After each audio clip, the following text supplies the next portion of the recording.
Hello, I'm John, the executive producer here at Final Show Films. I got a few notes for you before the show. First, I want to thank you all for watching. We couldn't do what we do or the amount of things that we do without the support of you, the viewer. If you want to support us financially, which we always appreciate, you can go to our Patreon page at patreon.com/fsfilms, where you can donate as little as $1 a month to help us continue this and all the things that we do. I want to give a special shout out to our $25 supporters, Antitonic, Waterflame, and Samantha Bates. Second, I want to let you all know that we here at Final Show Films are planning a little get-together up at Gen Con this year. That's August 2nd through 5th up at Indianapolis. We're going to be up there just sort of hanging out, enjoying the con, spending time together, and if any of you guys want to come up and say hi, please feel free. We don't bite unless you want us to. And if you enjoy whatever it is you're about to watch or listen to, be sure to check out our website at finalshowfilms.com, where you can find links to all of our other content, both podcast and video. And be sure to follow me at John A. Bates on Twitter for more updates on all of the content we're creating in the future. In the meantime, thanks for watching, and I hope you enjoy.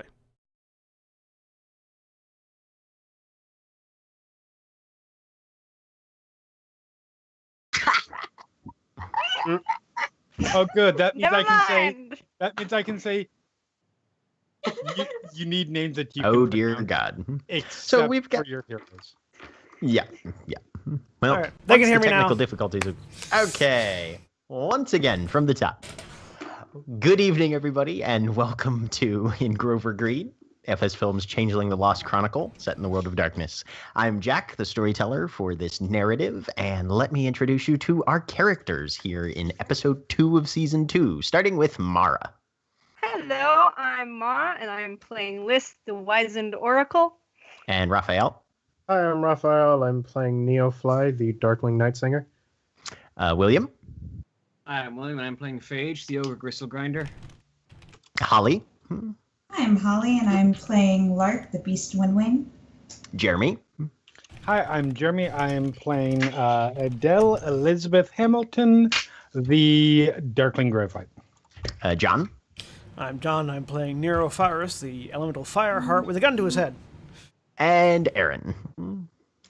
Hi, I'm Erin, and I'm playing Mira, the Ferris Playmate Kaudergan. Yep. I pronounced Excellent. 2 out of 3 right. I'd say 2.5 out of 3. So, when last we left, opening night at the Night Gallery, the new club that these changelings are founding and managing on behalf of their freehold, was quite successful.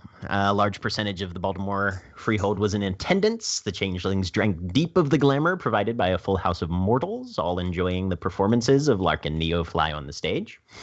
You, as the players, have met some of the newcomers. An elemental named Rhyme, the ogre Clink, an odd amphibious sort of individual named F. Newt Fitzwalter, and a raven from the hedge who calls himself Drummond. A few blocks from the Night Gallery, however, Nero has been dragged into an alley at gunpoint by John Carver, the fetch left to replace him when he was kidnapped to Arcadia by his keeper, the Maharani of Starlit Orisons. And up in the catwalks of the Commons, a radio buzzes to life, despite nobody being around to hear it. Dang it. DJ Utzel had a positively enchanting time at the little soiree this evening. Third-person references aside, it appears that our duly appointed Commons caretakers have not been lax in their duties. I most highly recommend all to stop in and sample the cornucopia of delights offered by the local populace. Why, I myself tasted morsels of worry, despair, revulsion, jealousy, lust, contempt, and anxiety within the first few moments, and of course the less interesting aspects of joy, pleasure, excitement, fascination, and the like. But whatever your tastes and preferences may be, these commons will certainly prove a valued resource for the power we need to avoid these terrible dreams. And Nero, in the dim light of a deserted alley in Baltimore, amidst the stink of yesterday's sun-baked garbage, you are facing down John Carver, who currently has you by the lapel with the cold metal of a gun barrel pressed to your temple. You have a scant few seconds to try and read the situation before things devolve further. You can either roll wits and composure or wits and empathy, one but not both. It's gonna be wits and composure, because Okay. I don't get 10 agains on empathy rolls. Da-da-da-da-da. Normal with composure.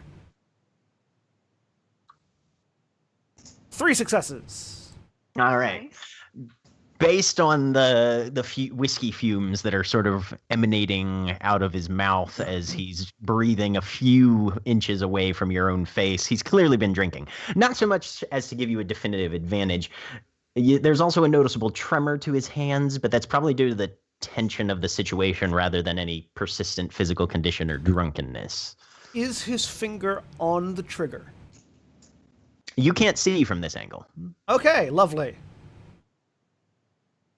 but the flicker of a dying fluorescent bulb is the only illumination currently.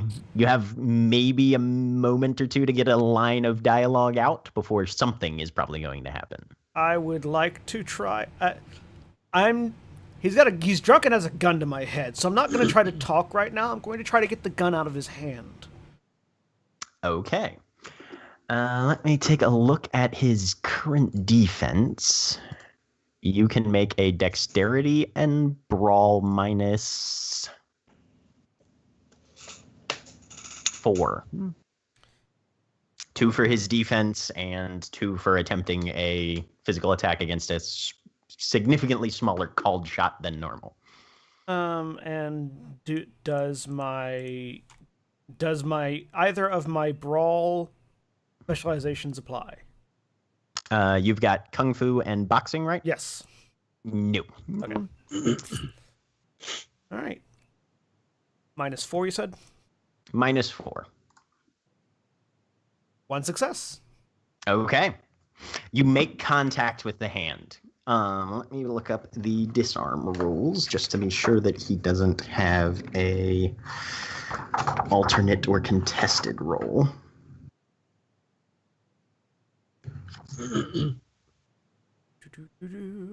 Try not to get shot in the head. It's Good luck with that. exciting times.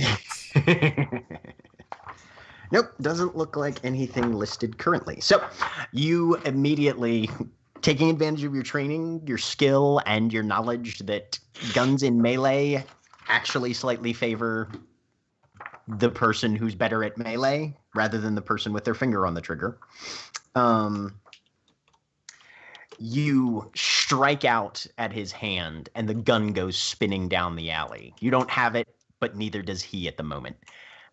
He shoves you away and immediately grabs for his belt. Oh, sorry. Good. He pulls out a knife and just holds it, but you know that it's in his non-dominant hand right now, which is a little odd to you. And it's just trembling there in front of you. And He's not ambidextrous like me? ambidextrous, you don't know. Okay. The physical characteristics are not always duplicated. Okay. Right. And even when ambidextrous, you are better with one hand than the other. Okay. You know. But he points it at your sternum in his left hand as you stumble backward into the cinder block wall opposite him. Fuck is you're a goddamn fake. I swear to Christ, you're not supposed to fucking be here. Go the fuck back to where you come from, you fucking shit. I would like to just still like putting my hands up so that I'm in a more passive. But now that the gun's out of the way, I'm a little bit. I can take it. I can take getting stabbed. Getting shot is the hard part. So just holding my hands up. Does there seem to be a problem, officer? Don't you play that bullshit with me, you asshole. My brain fucking, you've been back and my brain snapped because of you freak. A month gone and I am still seeing shit, dreaming shit. This is on you, motherfucker. You are not supposed to exist. Sir, it seems like you've had a couple... Give me a wits and empathy. Yeah. No 10 against. Don't reroll 10s. Bam! 1 success. Yeah, he is not, you can tell. He can see you for what you are. Okay. Yeah, you're trying to play it cool like you would given the interaction between any two people, if they were mortals, you can see his eyes darting. He's literally following the licks of flame as they're coming off your shoulder. He can see every aspect of your mien. Okay.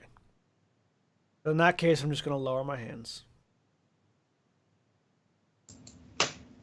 You don't want to do this. You want to put that knife away. Give me a manipulation and persuasion -3.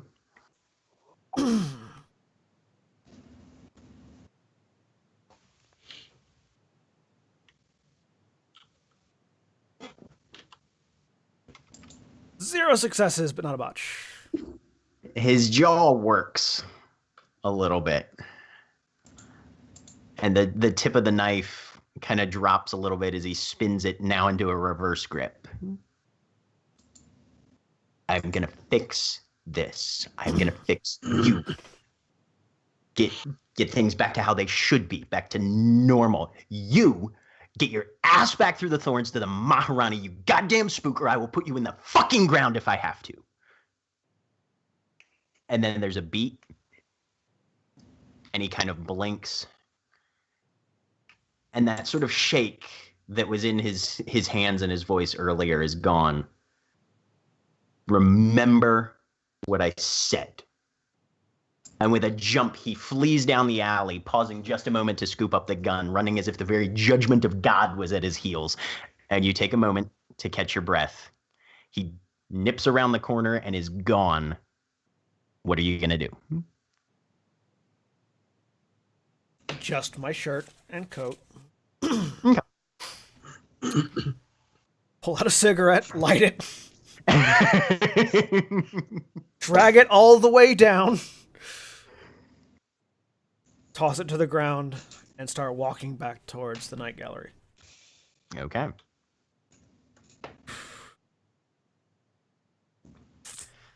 Now, the rest of you are still back at the gallery. Several of you have met Drummond. The rest of you are either working the crowd, harvesting glamour. Neofly, you're still up on stage, finishing up your set. You've got probably about half an hour or so left. And then there's going to be about another half hour of exit, last call, close down, before you guys start shutting this thing down for the night. Liz, where are you? Yes. Probably I've gone back to my little area up in the rafters. Because I cleaned up the stuff and I'm done with people right now. I've talked to enough people. I just wanna watch things now. Okay. Lark, where are you at? Lart is coming downstairs. She's gonna check on how Neofly's doing. Okay. As you come out, Neofly, what level of performance are you at right now? You're within 30 minutes of the end of your set. What are you playing? I'm just, let's see. I guess to set some, what would I be playing to kind of just set the mood as I guess I would be playing a little bit slower, just more intimate kind of like jazz as opposed to the hard to fast-paced gypsy jazz that I was playing earlier. Give me a presence and expression +1. Your 6-string specialty will also apply, so it'll go up to a +2. And you said that was presence and expression, correct? Mm-hmm.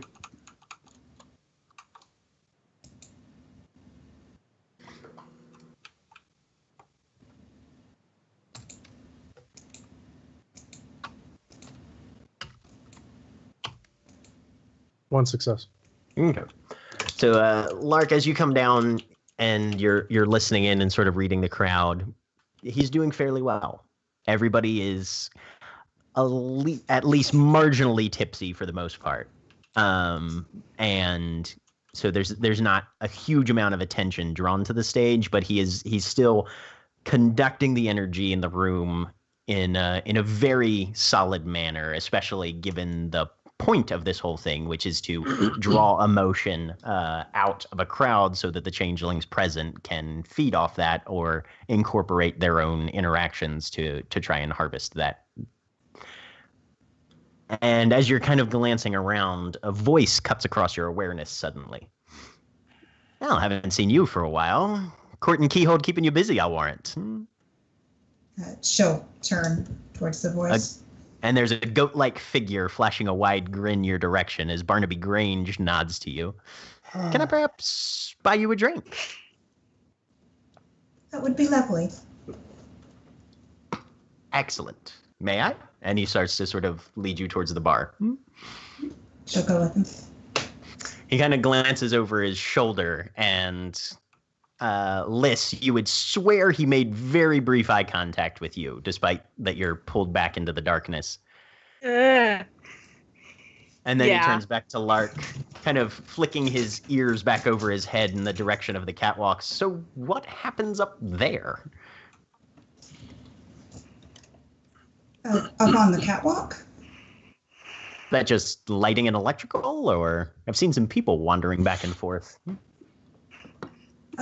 Mostly just lighting and electrical. I don't really know that much. It's more Lys's area. Absolutely understandable. You did a fantastic job this evening. I was very taken by the performance. Thank you. And he raises a hand to get Will Turnover's attention, who's behind the bar. Good evening.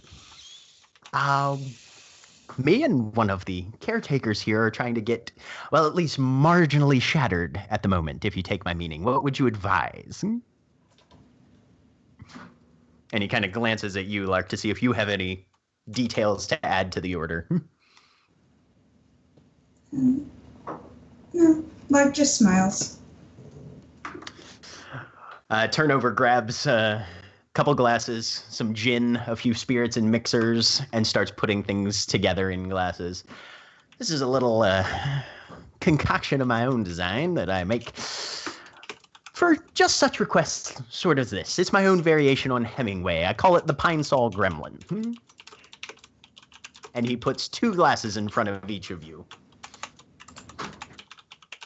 Right. Lark will go ahead and drink the first glass. Okay. Barnaby grabs his, kind of gives you a little cheers and throws his back. Give me a stamina and resolve -2. Right.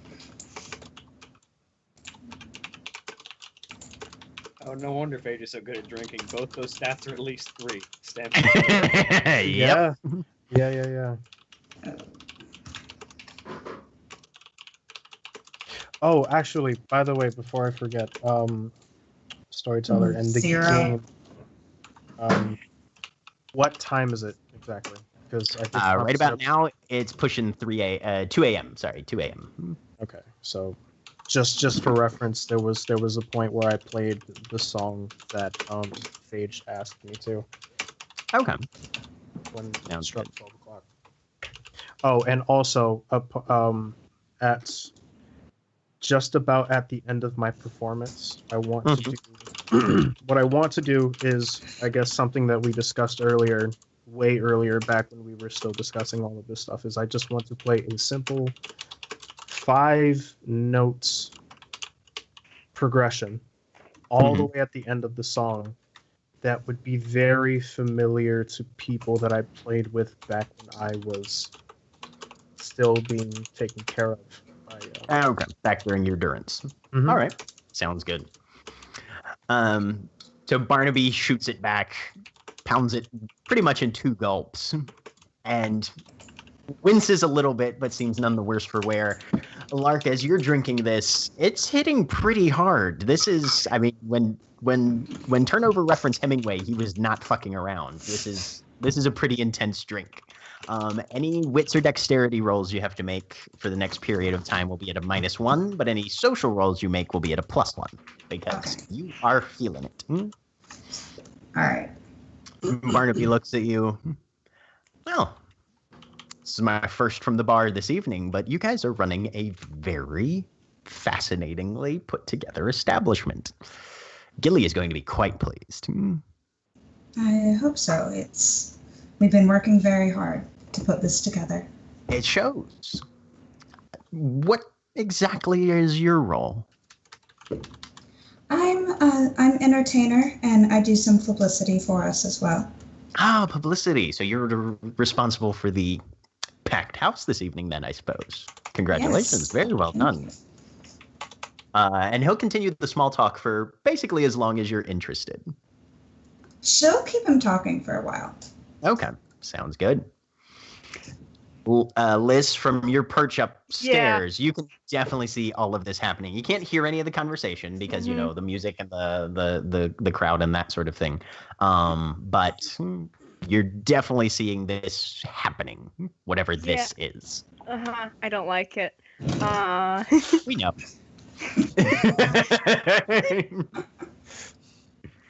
Meanwhile, Mira. Yep. Last we left you, you were off looking for court stuff, right?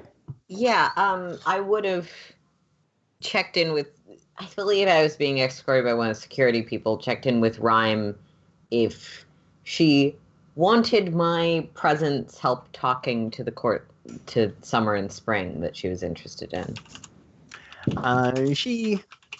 For Rhyme, she very graciously declines, which in her situation is no, and walks off by herself. Yeah, I mean, that'll do it. I just don't want to ditch her if she doesn't want me to ditch her. Right.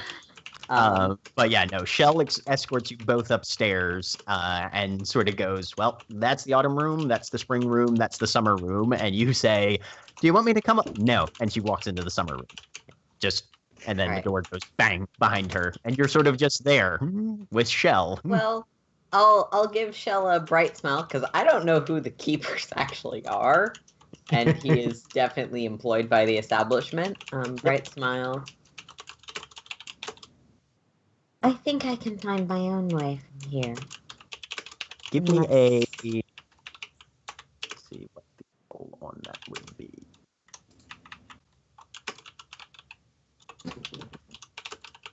Persuasion?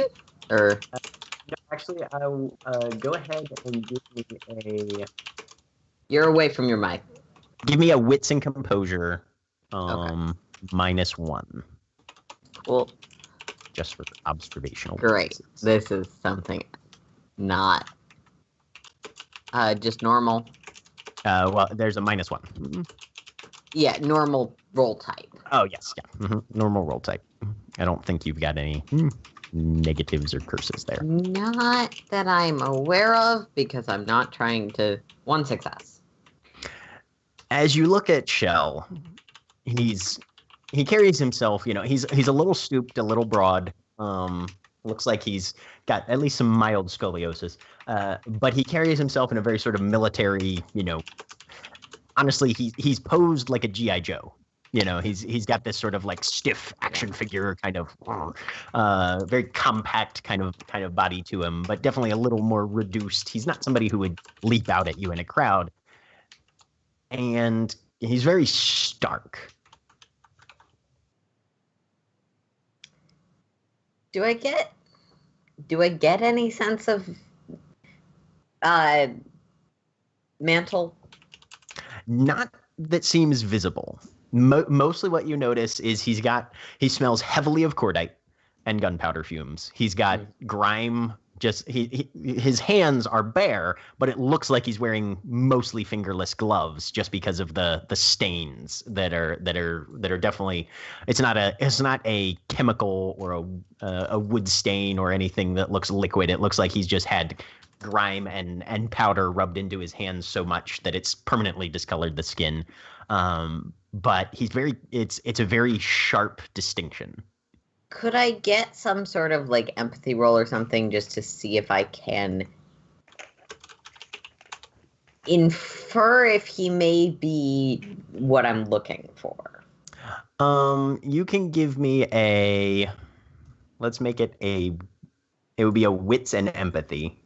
Okay. For this one, yeah. Wits and empathy, got it. Hmm? I have 2 dice for that, so, that's not nothing. No negatives for this one, at least. 2 successes, actually. Okay. You're thinking, while he doesn't read super high rank to you, he definitely reads right kind of connection to you. Yeah. All right. Well, then she'll say, I think I can find my way from here and just not move. He'll give you a nod. Kind of twist his mouth a little bit. Cock his head and then draw himself up as much as he can, which is basically the top of his head is about eye level to you. Snap you a salute. Turn with a very military bearing and march his ass down off the hall. I will follow that person. That seems like. Okay, sounds good. He makes an immediate left to go into the security room. If you go to follow him, he'll kind of just hold his finger up over his shoulder and give you a no kind of finger She'll wag. hold at the door. Okay. If. And then he'll pause. You'll hear the door click shut. A few low voices. Are you still waiting? Yeah. She's not going to. She's not going to actively choose to overhear. Okay. Part of being secretive is not being overly prying. Sure. Let me roll something for him. I really wish there was a way to roll these just as a whisper to the GM, but that's okay. All right.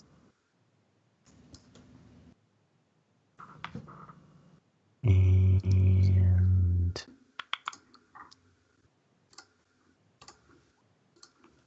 oh, one success. And as you're waiting and listening, there's a brief pause, and you hear something scratch. And then a Post-it note comes out under the door. I will bend down, very conscious that I cannot bend at the waist for a variety of reasons. So, like that sort of curtsy nail thing. Yep. Go sideways. Yeah. Yep. And there's just a single word on it that says ledger.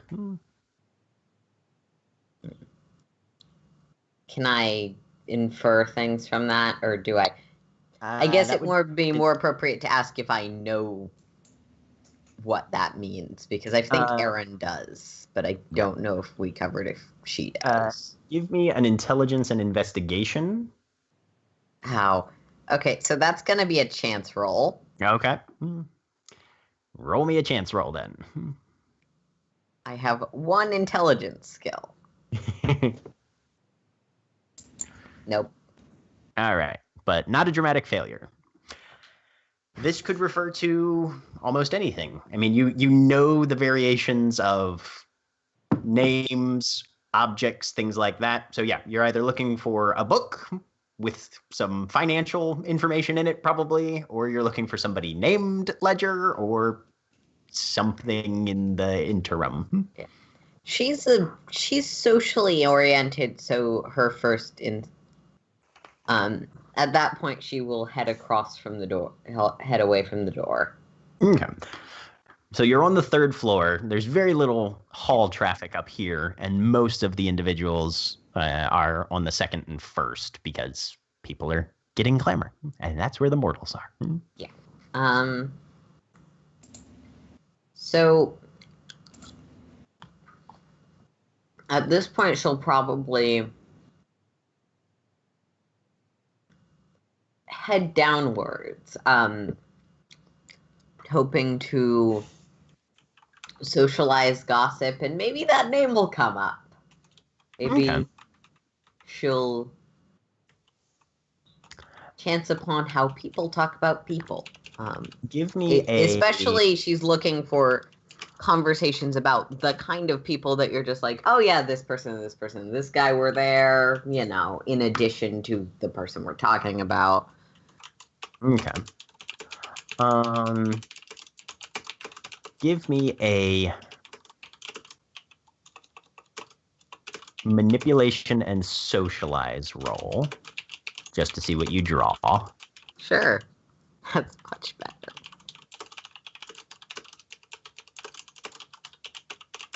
Three successes. Okay. So you're able to get, just from playing to the fact, I'm new, I don't really know anybody, help me out here, fellow changeling people.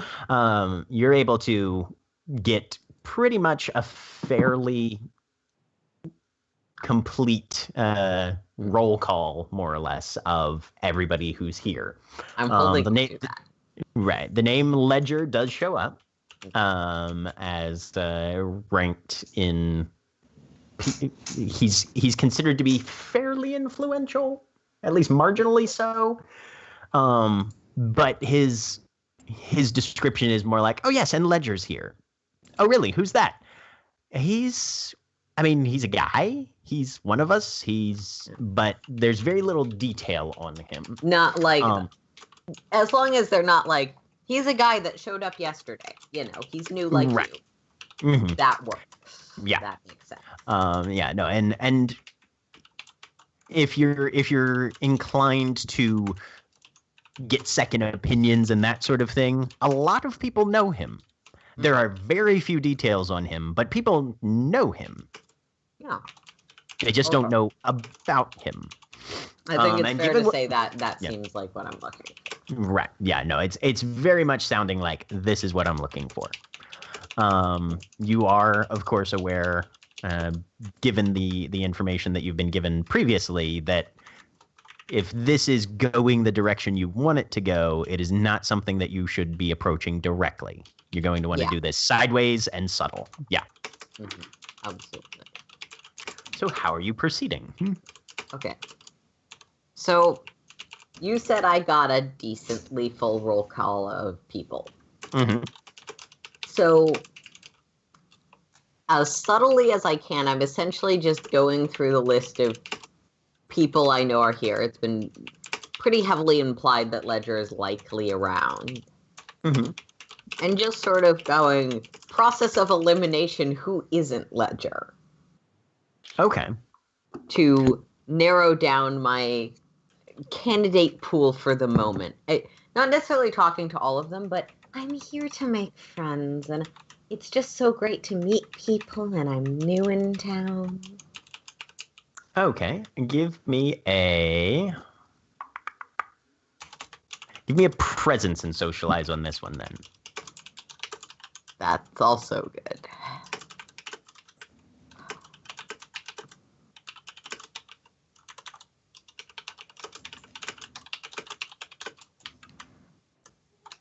Yeah, 3 successes. Okay. Yeah. Making the rounds, you're able to meet and interact with, get some names of people and that sort of thing. Most of the changelings at this point have gotten their fill of glamour already. And so their tongues are a little looser and they're feeling a little more relaxed because they've got full batteries at this point, and so they're feeling a little more confident in themselves. Caretakers later. Right. And you're able to narrow down, oh, okay, you're so-and-so, and you're so-and-so, and this is Alagramorn, and this is Ariadne Glim, and this is and getting ready. You're not able, and if you work Ledger into the conversation, people will be like, oh yeah, no, I heard he's here tonight. And many of them will. Yeah. She might once or twice when just in addition to throwing around names she suspects would be accurate for people, but she's going to avoid doing that where she can. Mm-hmm. Right. But a lot of times if you work Ledger into the conversation, people will do the, oh yeah, no, I've heard he's here tonight, and kind of do the scan of the room. Nobody can find him. Even with the little idle kind of look around. That makes perfect sense and means that I am on the right track. Probably. Yeah, but basically what she's going for is just, and I think she accomplishes just being like, let me know as many of these people as possible, at least vaguely, so that I can make less potential mistakes with the part that's going to be thinky. Right. Okay. Yeah. No, you're doing fairly well on that. Mm-hmm. here's the thing. I don't have a brain. Right. So I'm going to have to work on what I can. Okay. I will need you to make, as you're working the room and that sort of thing, Yeah. give me a wits and composure. I'm going to say -2. All right. You can roll willpower on it if you want. For 3 You extra know, dice. yeah, I'll spend a third point of willpower for the day. Okay. Because I feel like this one actually might. Sorry, willpower gives you +3. 3 dice. Mhm. Okay, so that would be a net +1. Right. One success. So Oh, thanks for that is die. enough. That is enough. So as you're sort of making these rounds and people are like, yeah, where's Ledger? Right. Yeah. That happens like 2 or 3 times over the course of about half an hour. And after you've done this for a little while, you notice a very well-dressed man, kind of androgynous, Mhm. very combed hair, almost completely slicked back, bow tie but undone at the top, and the bow tie has sort of started to sag a little off kilter. Who's sitting there with a martini in his hand, smoking a cigarette, which nobody seems to have noticed. Mortal to all intents and purposes, just kind of watching you with an interested look on his face. If you make eye contact with him, he'll sort of raise his glass to you a little bit, drain it, and then just kind of snap his fingers for another one. As friendly a smile as possible. She's not going to approach this head on. But what she is going to do is, especially if no one seems to be particularly noticing him, presumably there's groups of people that are somewhat near him that are talking. There's a couple. He's definitely drawn kind of back into a corner seat on one of the like kind of plush benches. The only people that approach him directly are the wait staff, of course, who keep his martini glass filled, which he's on his 3rd based on what you can see. I mean, he's playing James Bond. Pretty much, yeah. Not surprised. So yeah. Well, although it doesn't look like anybody's going home with him tonight, and it doesn't look like he particularly wants anybody to. Okay, so he's playing James Bond at the beginning of the movie, right? Or the end of the movie. I don't watch that much James Bond. I'm gonna angle for just starting to socialize in one of the circles that seems to be in his periphery, where he definitely has a clear view of her, now that she's acknowledged him. Especially if there's people I haven't spoken to yet. Not necessarily, specifically in this context, not asking about Ledger or anything, just like, oh, I'm here to make friends. Isn't it so great to be around? Okay. You've fallen in with 3 apparently spring courtiers. Alethea Mask, Ara Mist, and a drippy sort of fellow, definitely a waterborne elemental who introduces himself as Tomo Seasons. And being spring courtiers for the most part, they're very pleased that you've come, and it's wonderful to have new people, and they'd be happy to help you make any connections you're feeling interested in, or whatever it is that you desire. We're here to help. We are the welcoming committee. And then one of them will say, self-appointed, of course, and that sort of thing. But they seem very pleasant. Oh, that is incredibly useful. Yeah. Mira has a little bit of a disturbing demeanor to her and a tendency to say things that have double meanings already. So she'll be so happy to be speaking with, and just sort of try and project to them at least enough that they're comfortable keeping the conversation going, even if they get the sense something else is going on. Project to them I'm so happy to be here, so happy to be new in town, and sort of also project that double entendre specifically isn't the right word, but that double meaning of hiding behind a smile, essentially. Like, Right. Mm-hmm.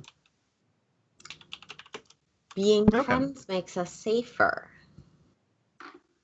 She'll probably actually say that at some point. Well, that will get actually a little golf clap from two of them. Oh God, you know, golf right, claps. Yep, right. And Ara Mist, who's this. Ara and Alethea are both very kind of shadowy in their personas. You're guessing Darklings each. Different. There's variation to an extent.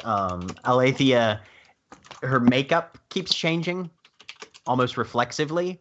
Sometimes it responds to something that somebody says, and you're starting to get the idea that that's not makeup. That's that is, you know, best right. best Darkling gift. Right. And as they sort of are interacting with you on this, they seem to be very supportive of this idea that yes, no, absolutely, knowing people, understanding what people need, and making sure that people get what they want, and yet establishing friendships and that sort of thing. Fantastic idea. We love your perspective. It's so refreshing to find a new person who actually gets it so easily this quick in the game. Yeah.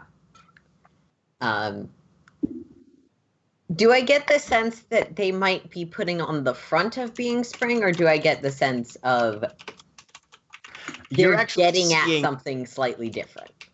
You're actually seeing, especially from the two Darklings, these kind of pale white petals, sometimes just drifting off of a shoulder or off of a hip. Tom has there's underwater plants that are sort of growing up through his feet and calves, that occasionally bud and sort of bloom a little bit and then retract back to bud, like they're going through this time proceeds and then time rewinds and then time proceeds again sort of plant life growth thing. So you're feeling like these guys are definitely spring. Early spring. So they get it. They just don't quite get it. And like in her agreement with them, there will be that I acknowledge the dissonance, especially in the double meaning. Okay. And after doing that for a little while, she will probably glance over, see if Martini is still within her perception. He has moved a few seats away, but he's still he's still on the same bench. Yeah. And there's a pair of probably mid-20s females, definitely mortal as well, that have sat down kind of close to where he had been. And he just has about 3 seats of space along this upholstered seating arrangement now. You see him glance at you and glance over to a part of the wait staff, snap his fingers for another martini, and then stand up and walk to a point where you are directly between the path. You are directly along the path that somebody's going to have to take to come from the bar to where he is now.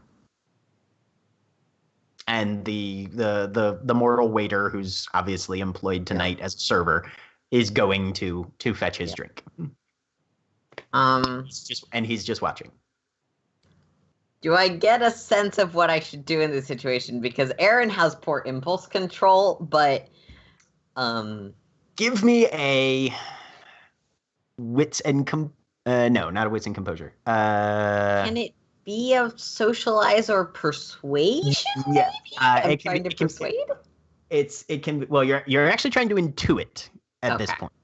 So it's going to be a composure and socialize is what it's going to be. That's fine. Okay.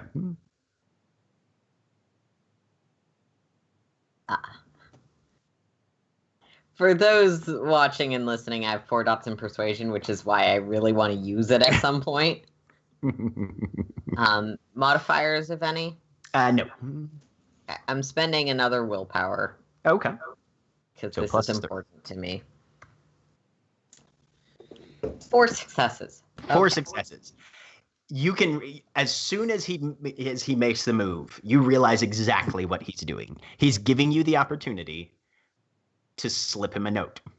As the waiter comes by, if you can be subtle, drop it on, and he'll read it. Okay. So I'm very aware that my sleight of hand is not my strong suit. Yeah, I don't think you have any dots in larceny, do you? I don't have any dots in larceny. So can I make some sort of roll to essentially distract the waiter or convince the waiter to take my little trash napkin back to the kitchen as he passes by, something like that? Or no? Absolutely. All right. So the waiter grabs a martini from the bar, from turnover, puts it on a little tray. He's walking across the hall, the floor to you. You will need to make a manipulation and expression. Okay. And given that his job is to see to the needs of the clientele currently, I'll give you a +1 on this. All right. So I just realized that when I used okay. I need to remember my seeming has an effect mechanically. Yes. Definitely keep. I don't get it on this one, but on the last one I would have gotten 9 again. I assume I succeeded just fine without that. Yeah. Manipulation and expression, huh? Yes. Okay. Actually, no. Fuck it, I'm burning for willpower because I'm not good at expressing myself. And yes, I know I'm running through almost all of that. And remember, if you don't have any dots in a social skill, I you have don't a take. dot. I have one Okay, dot. but even if you don't, you still don't take the penalty because you're Ferris. Right. I knew that.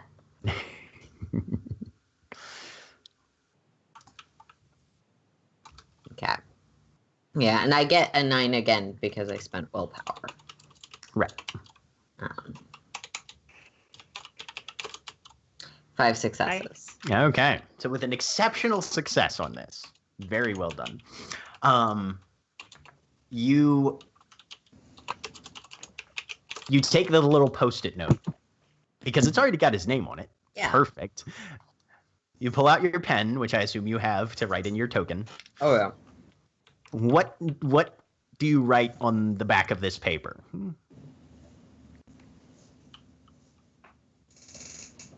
Lovely to meet you. I hope we have the opportunity to become great friends. Okay. You fold it up, and as the waiter comes by, you sort of flag him down. Yeah. You give him your excuse of, I've got a napkin, trash, blah, blah, I'm talking with my friends. He seems very conducive to helping you out. And at the last moment, instead of slipping the note together with the crumpled up napkin, you hand him the napkin, and as he glances down to put it in his pocket of his apron, you very quickly slide the Post-it, fold it up under the bottom part of the martini glass, and give him a thank you, and step back, and he continues along his way.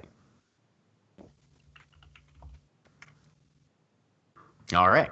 Has anyone else watched Series of Unfortunate Events? So, now that the note is gone, Phage, what are you up to right now?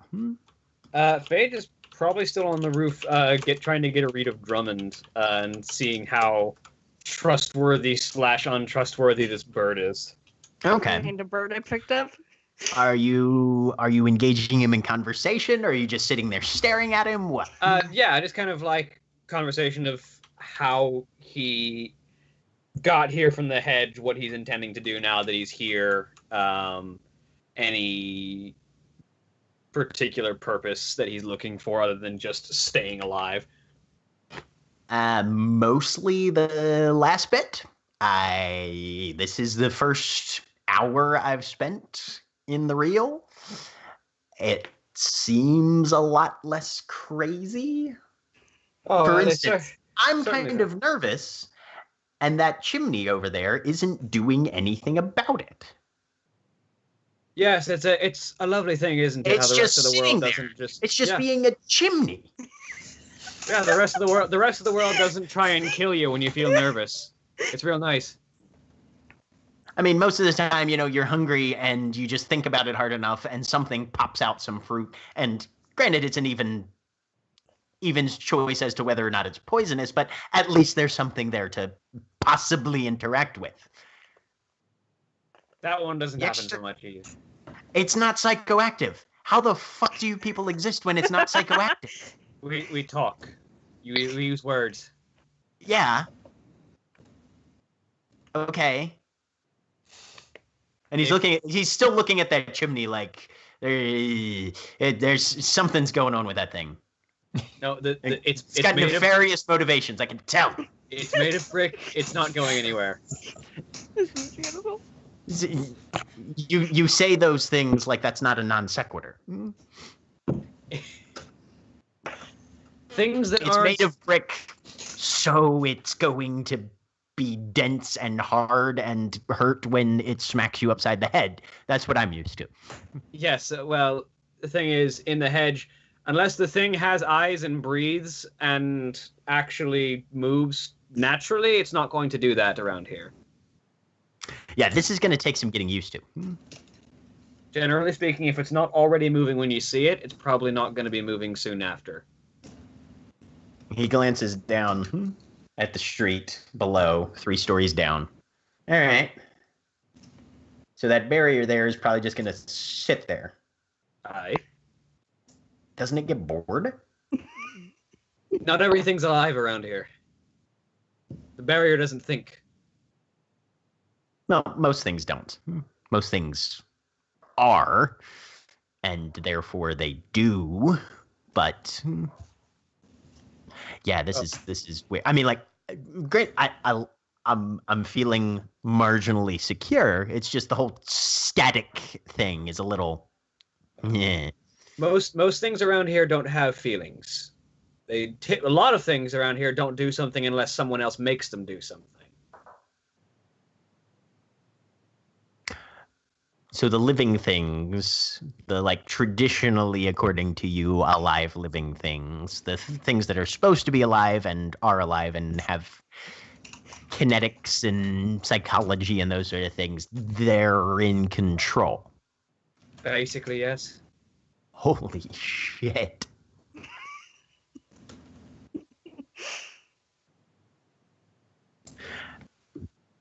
Now, everybody's a little weird about me. And I understand, newcomer, uncertain, yada, yada, yada, whatever. There's other things like me around, though, right? Yes, there's other birds. Okay. God damn it. Where did they live? So, fair warning ahead of time, most non-humanoid things that aren't from the hedge don't speak traditional tongue. They just have, well, bird speech for birds, for instance. So the birds have their own language that nobody else knows. Yes. Secret bird language. Yes. And they don't understand you? They don't understand me the way I speak here. Some people are good at getting their point across to animals without words, but they don't understand the words part. If you can't, and you can't understand them. No. Are you sure that they can't understand you then? Because how would you know? Because generally speaking, sometimes when I'm saying something that would be very obvious and helpful to the bird, it just does the stupid thing and doesn't listen to me. The birds here are stupid. They're not. Some of them are very bright. I won't go that far, but language isn't a thing that they seem to comprehend quite. I'm gonna be a fucking king here. Just remember, though, because none of the other birds speak like we do, if you do any of that around a mundane, they're going to freak out and likely shoot you. Wait, the birds shoot people? No, the mundanes, the people. Oh, right. Yeah, no. The whole 2 legs, 2 arms thing is... Yeah, no, that's a hobgoblin thing, and yeah, no, you steer away from those motherfuckers. Okay. So the goblins you have down there, you call them people. Humans, specifically. You call them humans specifically. Sure. All right. You guys are changelings, familiar with your kind. Don't worry, I've seen you come in and out of the market and whatnot. Yeah. But okay, all right. The humans all right, don't do language around the humans, or you might end up captured and or killed. Because they're scared of bird language. They're scared of birds that speak human language. Okay. So I can talk bird language around humans. Yes, if you speak bird language around humans, everything will be fine. Pardon me, humans specifically. Exactly. Okay. Starting to find my wings here. Okay. All right.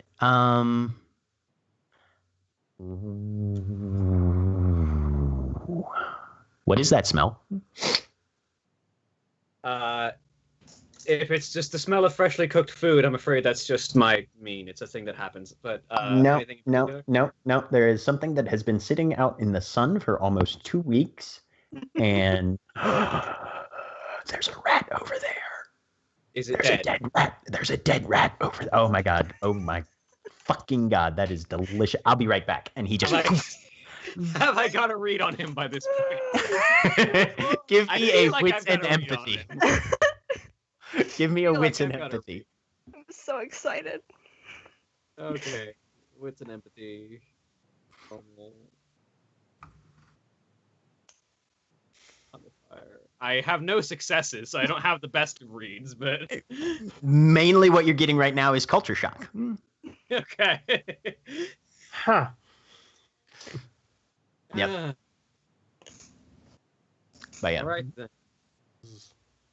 I mean, I'm not going to be rude and just not be there when he comes back, so I'll at least wait for him to come back from having his. Probably about 20 minutes later, he comes back reeking of carrion. Putrefaction was divine, motherfucker. Good. And the dead things around here don't try and fight back when you try and eat them. Yeah, no, dead actually tends to be fairly consistent even on my side of the thorns. So, yeah, dead is kind of dead most of the time. Good. Like 85, solid 85%. Yeah, that 15%, usually not a problem. Awesome. Excellent. Fantastic. Brilliant. Wonderful. Cool. Well, I've had a drink. I've had a meal. It's reasonably warm out. It's dark. And he just tucks a head under a wing. I have no idea what that's supposed to be. He's going to sleep. Okay. Well, you have a good night. If you need anyone's assistance, tap on the hatch. Maybe if someone's nearby, they'll let you in. All right. I head comes muffled out from underneath. A couple of the feathers kind of flutter a little bit. And I head back downstairs. Okay. So Liz, you've been watching Barnaby flirting with Lark at the bar. Yep. You've been watching Mira making her way around the crowd. Things seem to be starting to wind down a bit. What are you doing? Okay. I waited until he seemed like he was sufficiently distracted, and then I'm gonna try and move and get out, somewhat to. I don't want to go back downstairs. Not while he's there. I'm just gonna go on somewhere on the second floor. Okay. Are you Find a looking spot for anybody in particular? No, I'm just trying to get down so that if he looks for me again, I won't be there. And yeah, just somewhere so I can keep a view, wait for people to leave. All right. Adele, Yep. where are you at? So I believe at the end of last week, she had headed down from where the bird was. She headed to the office Okay. where she had probably about 10 to 15 minutes of a panic attack. All right. So on the heels of that, Mm-hmm. there's a rap on the door. So she takes a minute, composes herself. I'll come in. The door squeaks open, and John Coffin is there, dressed very formally as always, very long gloved fingers kind of clasped in front of him. Miss Hamilton. Mr. Coffin. Her Majesty wishes a word, if it is convenient for you at the moment. It absolutely is. Thank you. Fantastic. If you would follow me. Yep. And as you're walking downstairs, this is when the door swings open and Nero walks back into the night gallery. Is there anybody that security is in the middle of dragging outside because he's just too drunk to operate right now? Not currently, no. Damn it. Okay. Can I just passively absorb glamour as I walk back upstairs to the security room? You'll have to be trying to project or elicit it directly from somebody. I would like to do the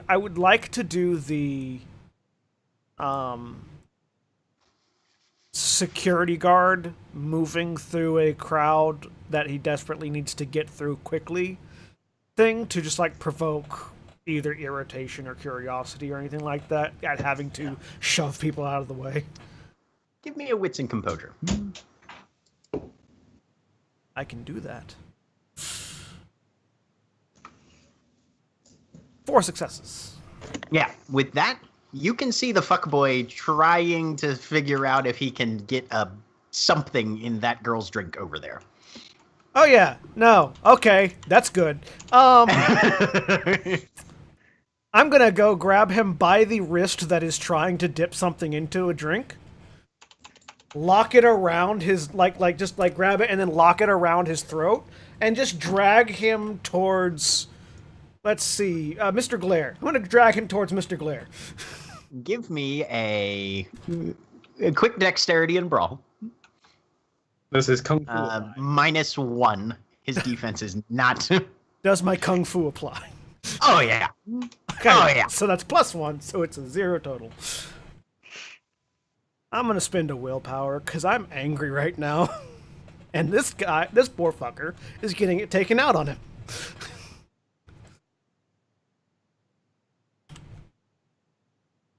Three successes. So, yeah. Like, he's kind of, you can just barely see the tablet, in between his thumb and forefingers. I just want to basically grab the hand. He hasn't even gotten within 8 inches of the glass. He's waiting and trying to see if there's an opening here. And then all of a sudden, wham, arm around the throat, and he is yanked off his pins, and you brace over to keep him from, actually falling on his ass, because that's going to make this harder. And you just haul his ass over towards Can I just, the door. squeeze his hand in such a way as to crush the tablet in his hands? With 3 successes, I'll say, yeah, you can either make him drop or just powder the tablet between his fingers. Powder it between his fingers. Okay. For the emotional resonance, I will need a, let's go with presence and intimidation. With 1 extra, given the amount of successes you got on this. Presence, intimidation, +1. Actually, +2 because of the freehold blessing. Hey. 1 success. He's a little disoriented, but you definitely pull a glamour off him. Hey. I'm just gonna drag him over to Mr. Glare. Mr. Glare, it seems like this particular patron wants to leave early tonight. Well, I'll be sure to escort him to his vehicle. And I will go ahead and toss him over to Mr. Glare. Motherfucking what? And Mr. Glare literally just stiff arms him out onto the street. Boom, boom, boom, down 2 stairs, sprawls on his ass on the sidewalk. Thank you for your patronage. Don't ever fucking come back here. And I will head up to the security office and wait until everybody leaves, because I need to have a powwow with my people. So, Adele, this is what you see happen as you come downstairs. I barely recognize that it happened. Okay. Oh, I'm interested. That was interesting. This was not in a location that you would have been able to see, though, Okay, Liz. never mind. Because you're still up on the catwalks, right? Okay. Yeah. I had come down. Oh, okay. Yep. I don't know if Jeez. that would have, if I hadn't come down yet, but I was coming down as soon as. Okay. Yeah, if you it were on the seemed stairs, safe. you would have been able to see this happen as well. Yeah. Okay. Mhm. Yeah, no, Coffin she sort is- of pauses, glances. Should Mr. Fyrus accompany us, do you think? I'm sorry? The Queen wishes to address in the motley as a whole, but if he's busy at the moment, I suppose. And he just sort of leaves it hanging. And she looks over like she didn't recognize that he was even there. Oh, walk, walk, walk, walk, slam.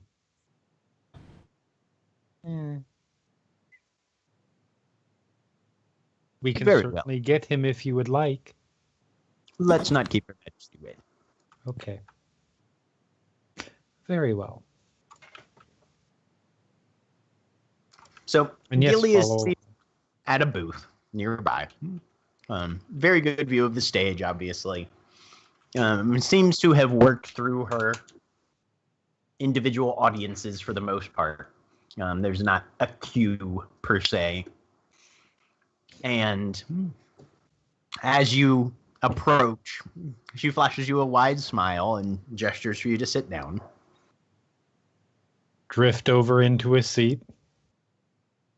Adele, Yes. how has tonight been going, do you think? Quite well as far as I can tell. I Excellent. have been mostly minding things upstairs. I cannot think of anything that went wrong there. Make me a manipulation. and Uh-huh. Yeah. Manipulation subterfuge. Yep. All right, hold on just a second. I want to. It is. Yep, I with my seeming spend a glamour to raise my subterfuge. Okay. Because, yeah.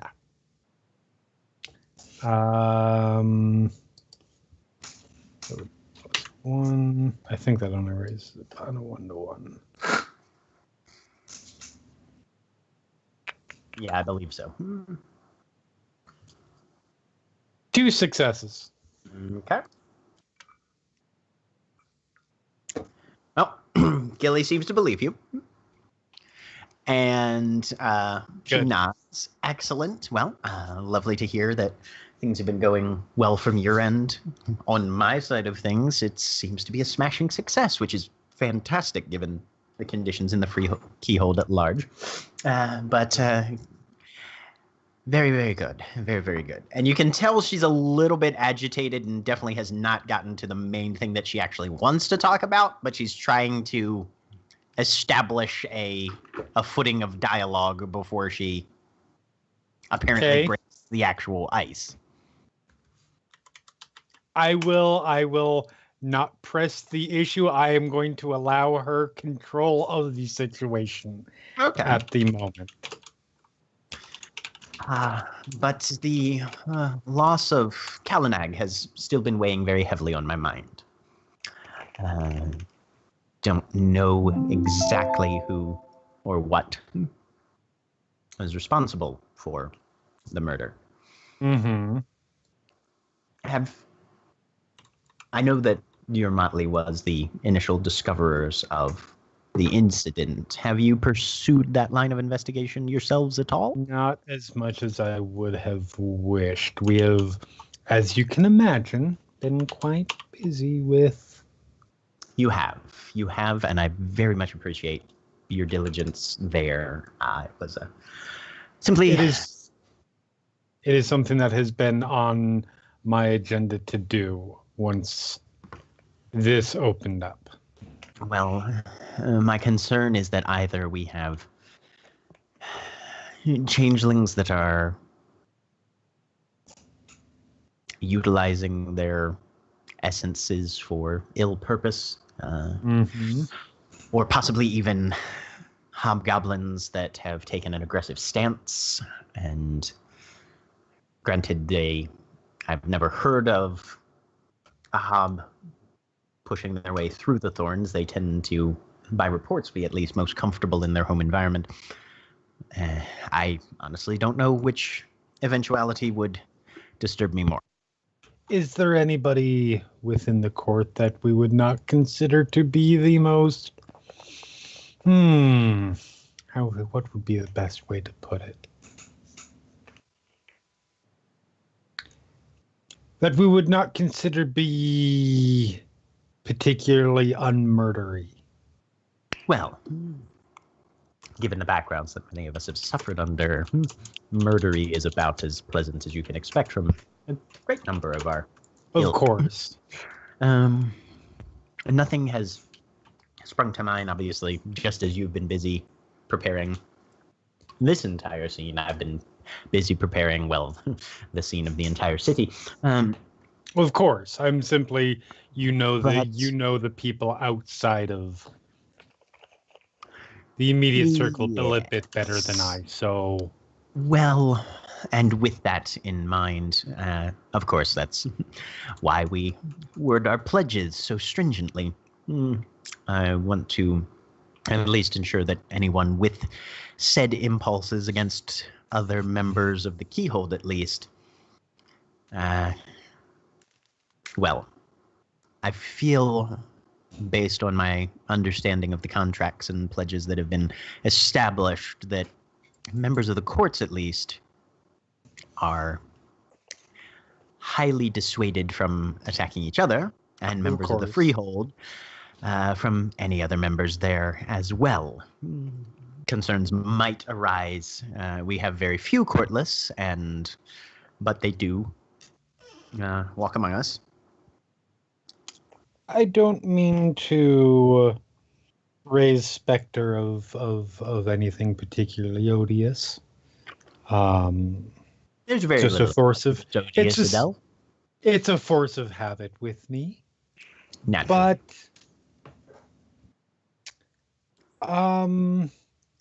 I would be remiss if I did not raise the possibility of somebody not quite being as free as they profess to be.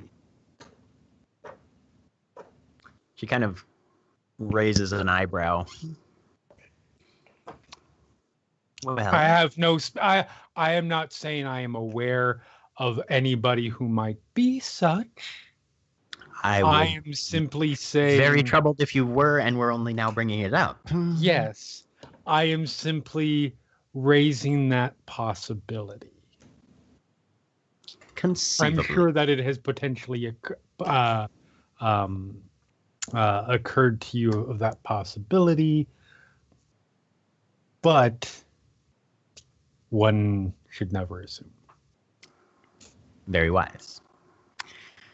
And if I may, should I have any further information on this, I may either bring it to you or ask you to refresh my mind on the information that you've already provided regarding this Lori course. situation. To be honest, the crown is a bit heavier than I had first anticipated, and capable and wise counselors. I can use those. As we all I'm can. only too happy to help. As I'm sure all of us are. Well, I trust that things here are not too laborious for you. If you No. require more resources, we are not spread too thin, although we are approaching our limits. But if you have any questions or requests, please inform either me or Coffin. He's operating as seneschal to an extent, and doing a good job at it. Talking about him as though he's not literally standing at her shoulder. Yes. Right. So, let me know, and we will see what can be done. Should Absolutely. the need arise. I will confer with everybody. Excellent. Well, don't let me keep you. Very well done. I can say the court is pleased. Stand up, a little curtsy, and drift away back up towards the office. Okay. I'm not done freaking out.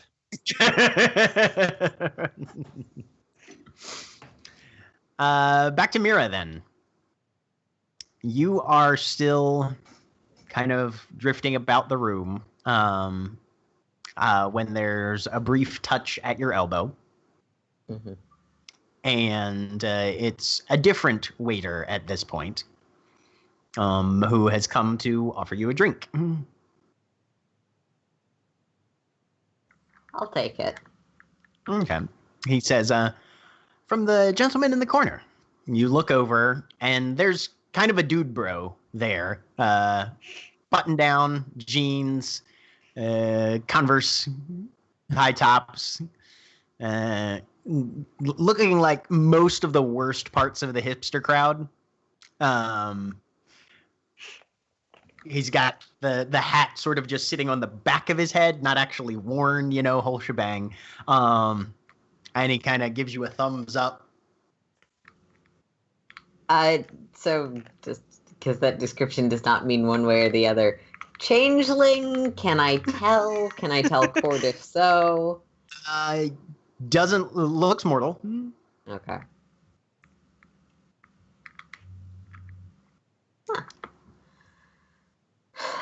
Do I get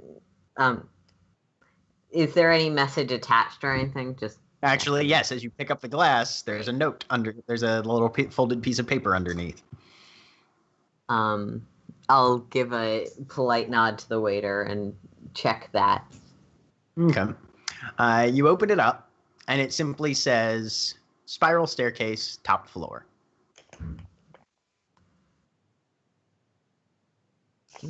How does that fucker know about our secret staircase? Because Ledger knows everything. Not that. I feel like Nero walked past it. Like, looking at the layout, I definitely walked past it once or twice. So, yeah, assuming that's not a secret that I don't know where that would be. I honestly don't think Mirez walked past it, because you pretty much made it to the court's designated rooms. The spiral staircase is past those, down a little hall, and in the way back corner. Okay. So, I mean, Mira's smart enough to know, all right, I've been up to the third floor. I went this far, and I definitely didn't see any spiral staircases, so it's probably past there and somewhere. Okay. I misunderstood the way some of these rooms actually are built together. My bad. Maps of buildings are hard, even when there's a wall there. You're like, oh yeah, so there's just a door there. And yeah, she'll.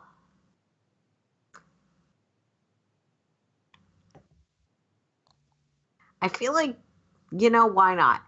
She'll like give him sort of a half wave the sort of very floofy halfway, Mhm. kind of this like 1 minute gesture and head in the direction of what is presumably the bathrooms to like Bathroom things. yeah, like with the implication of, oh my god, you're cute. Let me go freshen up Okay. All right. so that you give will me- leave me alone. Give me a manipulation and socialize. And preferably leave everyone else alone so that he's waiting for me to come back. Mhm.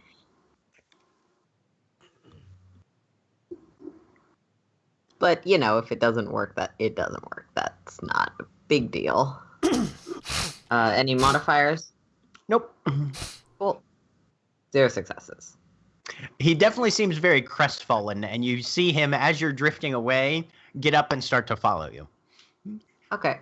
So, yeah, there's bathrooms in the area that isn't Mhm. VIP. So, Yeah.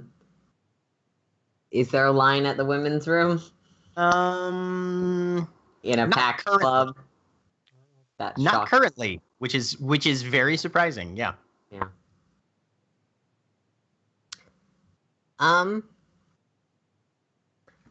Yeah, so moving at a speed where he definitely sees her, she'll dip in there. Okay. So you dip into the bathroom, and as you glance down at the note, you notice that it's turned into cigarette ash and peanut papers, like the little bits that come on the outside of the nuts. So you kind of just brush that off into a trash can. Yeah, there's a trash can here. Yeah. That's Mhm. significant. And what are you doing? Are you trying to wait him out or what? I mean, she's in the bathroom. She'll probably wait an appropriate amount of time, do what she needs to, and head back out. Okay. See if he's still there or not. He is not. Is he All right. Mr. Claire's second victim of the night? No. Let's see. He offered me a drink. He's just not someone she was super interested in. Liz, have you made it down into the main room? I paused. Yeah, I'm like halfway down the stairs because like I was a lot of stuff happened. I saw Nero go past, and I saw Adele go and talk to Gilly, or go down with Mr. Claire. John Coffin. John Coffin. Thank you. Yeah. Halfway down, sort of like Okay. lurking. Oh, so you're still just lurking on the stairs. Okay. Yes, I'm lurking. So on you the see Mira come in, Uh-huh. duck into the bathroom. You see, and there's a pause there. Mhm. After about 4 or 5 minutes, she comes back out, glances around as though she was looking for somebody who she does not appear to find. Oh. Okay. And Mira, where are you headed now? So I'm going to attempt to hide. she'll Give me a probably dexterity do and stealth. Oh. She'll probably okay, do another short circle down on this first floor. If I see him while I look around, great. If I don't, also great. But essentially, if he's going to be a creep, I'm going to give him the opportunity to be a creep now. Okay. And if he's something else, I'm going to give him the opportunity to be something else now. All right. So yeah, she'll just sort of go back to friendly butterflying between groups of Okay. normals and changelings, whatever. Give me a wits and composure -1. Okay.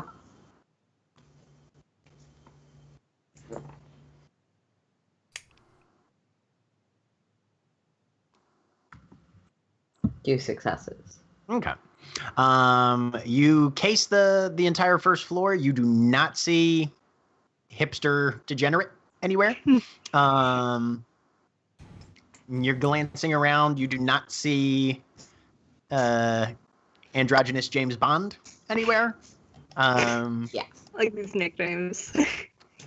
You do see a number of people that you've already talked to. Several of them kind of give you the wave, a little chit chat here Yeah. and there. But yeah, no, after about 10 minutes of fairly fairly adequately casing the first floor. Neither of the two individuals that you'd interacted with or had contacted you seem to be in evidence. Okay, that's completely reasonable. I'll start heading up the floors. Okay. Liz, I am taking the stairs, so if I pass Liz or Liz hides from me, that's... Okay. Give me a wits and composure then as you're going up the stairs. Okay. I just want to say androgynous James Bond is my David Bowie, Justin Timberlake cover band. Yes. Fuck yes, it is. David Yes. Bowie and Justin Timberlake ever make a song together? No, they sadly did not. Ah. I know, right? I'm sure there's people who mix music together who have fulfilled that for you. Not the same thing. There's a couple mashups. Jackie So, said a -1? Liz, yes, at a -1. Okay. Liz, how are you hiding? There's nothing really on the stairs. I'm just sort of like lurking on. Are they open stairs or are they kind of like closed with a wall on one side? They're kind of closed with a wall on one side. Okay, yep, I'm on the side, so I'm kind of like hidden from the rest of. I'm just this is interesting, and I don't want to talk to people, but I just want to watch things. So I'm kind of probably just against the wall. I'll need Liz to make a wits and composure as well. Okay. Bah! I'm just picturing Liz against the wall, just leaning Yes. against there like a Uh-huh. like a statue. I'm actually imagining Liz doing the sort of hitman thing where you're dressed in the right outfit, so you just stand against the wall and hope the guy passes by Like without right, you getting unmatched fully in colors. their vision. I don't know how I'm gonna hide.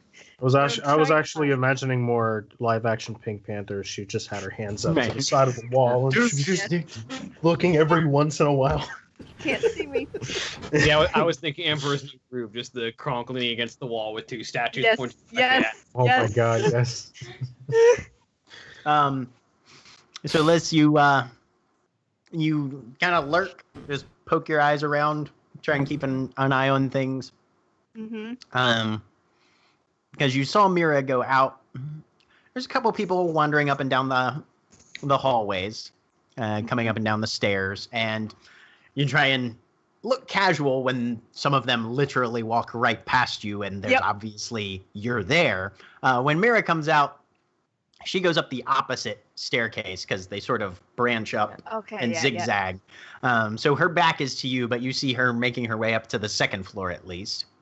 Mira, you don't particularly notice Liz lurking on the opposite end of the staircase, the other direction. And are you going straight to the third floor? I'm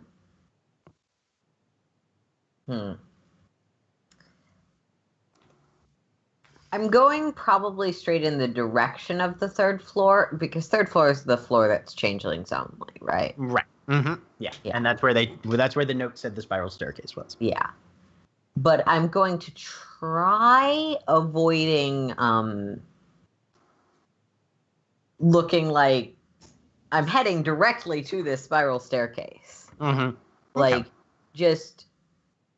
I think they have a bouncer at the third floor for VIP section or something. Yes, they do. Mm-hmm. Yeah, just sort of give them the, like, hoping to stay out of the way of normals for a little bit kind of vibe. Sarah Bloodred kind of gives you a nod. You and me both, sister. Thank you. And unhooks the little fabric rope in a very the little velvet rope in a very sort of, can you believe they make us do this, and then hooks it back, sort of thing, and then just keeps looking like, come on, somebody fuck up, somebody give me a reason to Yeah. come on, somebody, right? I want someone whose face I can break. Pretty much. And like, if she's looking for that, Mira will give her a, if you see a description this non-changeling mundane, you didn't see me come this way. She kind of raises an eyebrow. Haven't seen anybody like that in here tonight. I suspect you wouldn't have. Don't worry about it. Old boyfriend? Oh. And then sort of catches herself realizing that you've probably been back for like maybe 2 weeks at the most. See, she says that, but Mira's absolutely had several boyfriends in that 2-week span. Possibly a girlfriend or two. It really Could be. Yeah. Oh. Mm.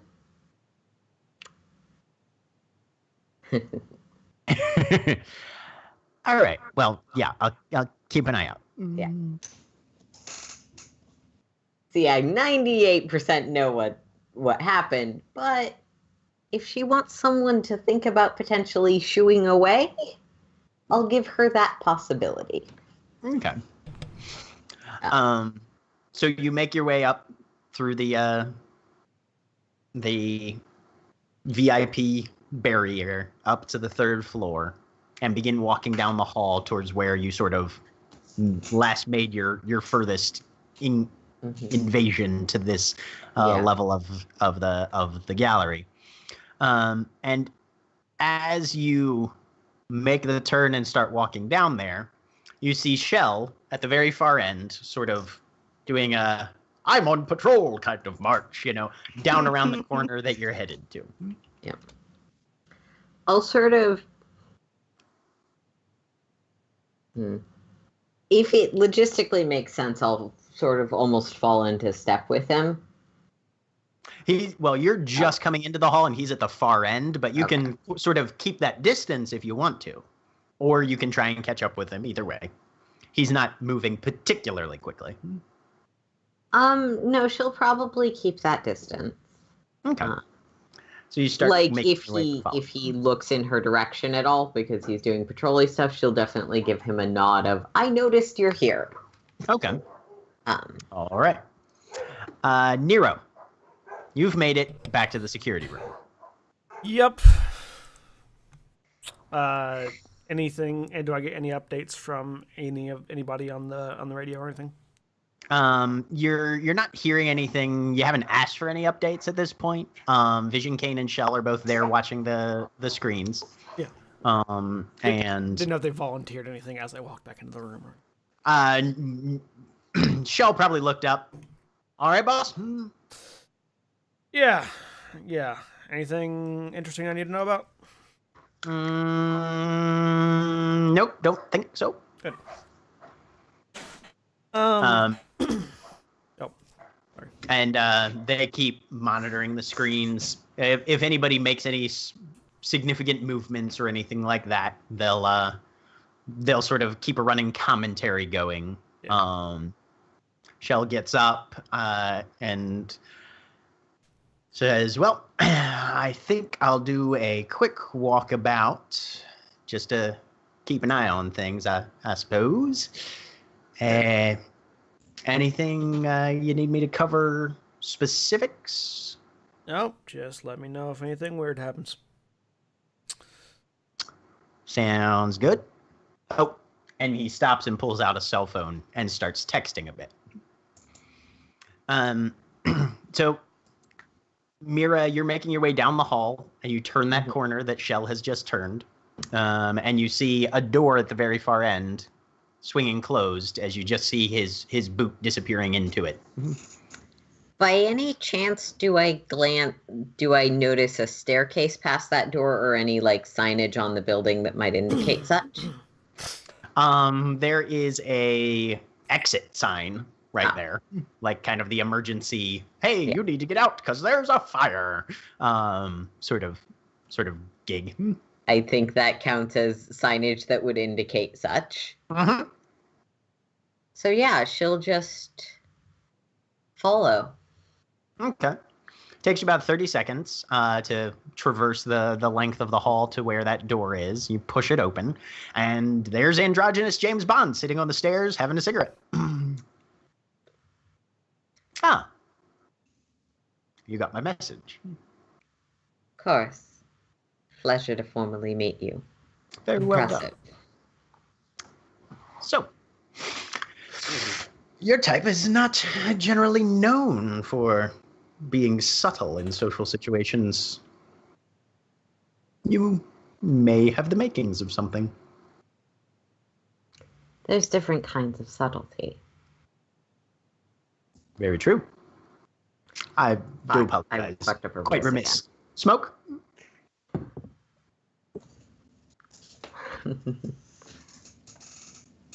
Nero will. I would, but unfortunately, I'm hoping to ingratiate myself to some people that might be a little miffed if I don't follow their guidelines. Ah, guidelines, yes. No, that's probably wise. And he stubs it out on the side of the wall where literally if anybody walks in, they're gonna see the ashes. Yeah. I don't give a fuck if he does. I just don't want to be, okay, you can't be in the motley because you were smoking in the wrong place. You were smoking in the stairwell. How dare you? She doesn't know these people very well yet. Literally, the only place where there's a no smoking sign is in the security room.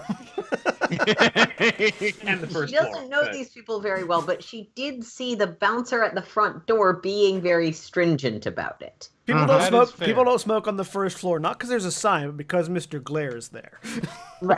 Yeah.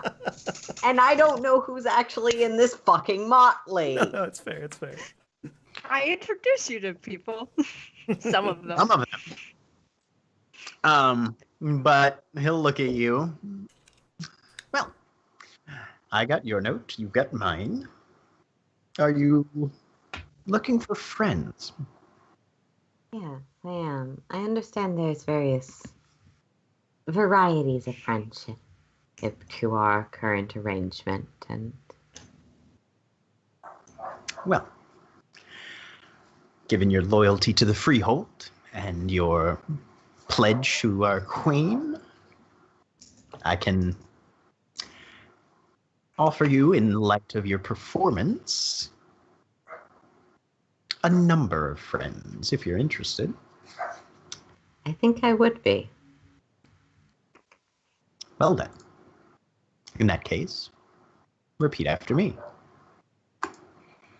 Our aim, concealment. Our aim, concealment. Our oath, safety. Our oath, safety. And you can feel the temperature dropping in here. Yeah. It was cool. It was kind of warm initially because, you know, these emergency accesses usually are not super well ventilated, especially in the upper floors. Now it's borderline chilly. Our curse, failure. Our curse, failure. Our death, imprisonment. Our death, imprisonment. Right about now, your teeth are actually starting to chatter and your breath is coming out in clouds. Which is impressive given it's going through a gas mask. And he holds out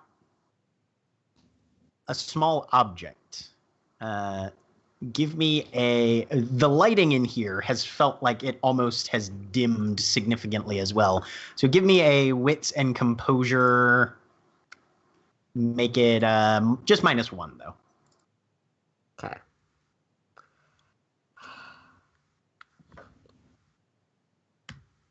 One success. Okay. It's a small kind of like a token, like a subway token almost, or the sort of thing that you would use at an amusement or at an arcade in lieu of actual quarters. And there's a detailed engraving of a blue crab on it. One of the primary icons that a lot of people associate with Maryland and Baltimore specifically. Yep. And he just takes your hand and places it on top so that it's clasped between both your hands. Our power, sorrow. Our power, sorrow. And at this point, you need to spend a willpower. Yep.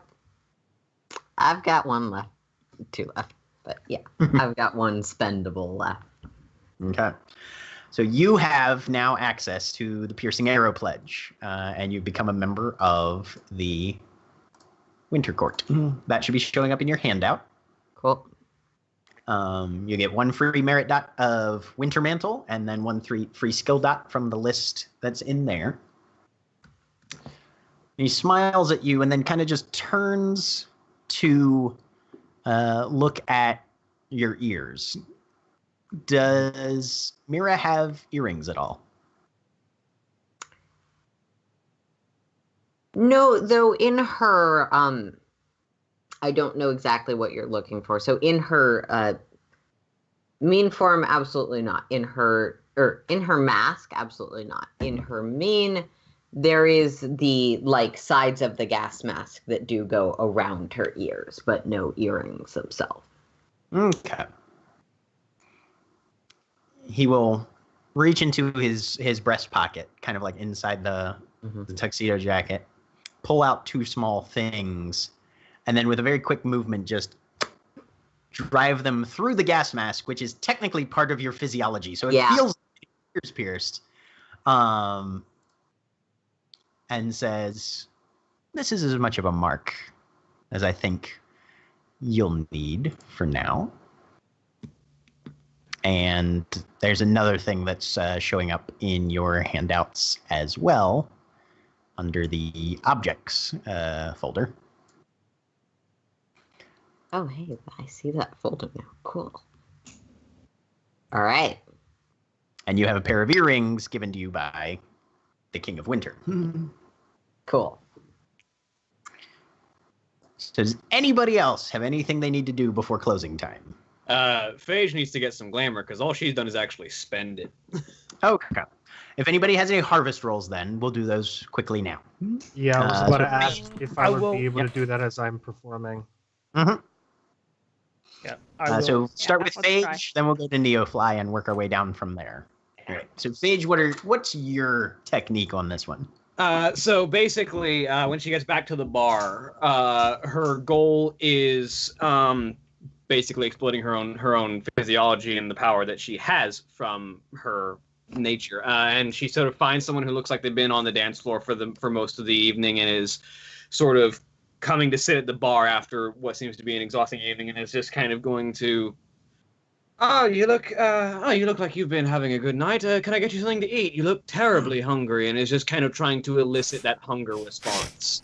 Oh, okay. Give me a manipulation and socialize. +1 for the targeting the individual who seems to be most susceptible, and plus another one for the freehold blessing. And do I get to add my harvest dice? You can add your harvest dice as well. It's a grand total of +5. Nice. 3 successes. So the individual that you encounter and address is probably late 20s, male, definitely kind of sweating from the forehead at least. And he was in the middle. He was obviously coming just to get a drink, and then you mentioned food, and you see his eyes light up. Absolutely. Glances at the menu, orders 3 different items, plus 2 drinks, and is like, "I'll be at that table," and just buckets in on the entire thing. So yeah, you pull 3 points of glamour off that. I'll bring it to you myself, and I do eventually bring him his food and drinks. All right. 3 more glamour. Neofly, you have played your 5 chord progression, and you definitely saw a couple of heads turn.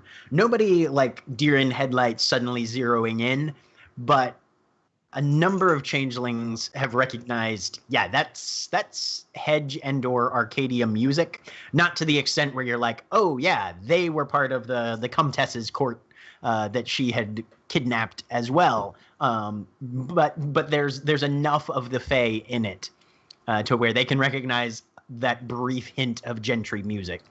But nobody that seems to be recognizing it specifically as something from their exact endurance. Okay. But as you continue to play, you can definitely try and elicit emotion and pull some harvest from the audience. That will be a presence and expression. Okay. +1 for how well you guys have been doing this evening already, plus another one for the freehold blessing. And then any specialties you have also apply. I'm assuming 6-string would. 6-string would, yeah, so that would be a total of +3. Come on. 3 successes. All right, so you pull in 3 glamour off the audience as well.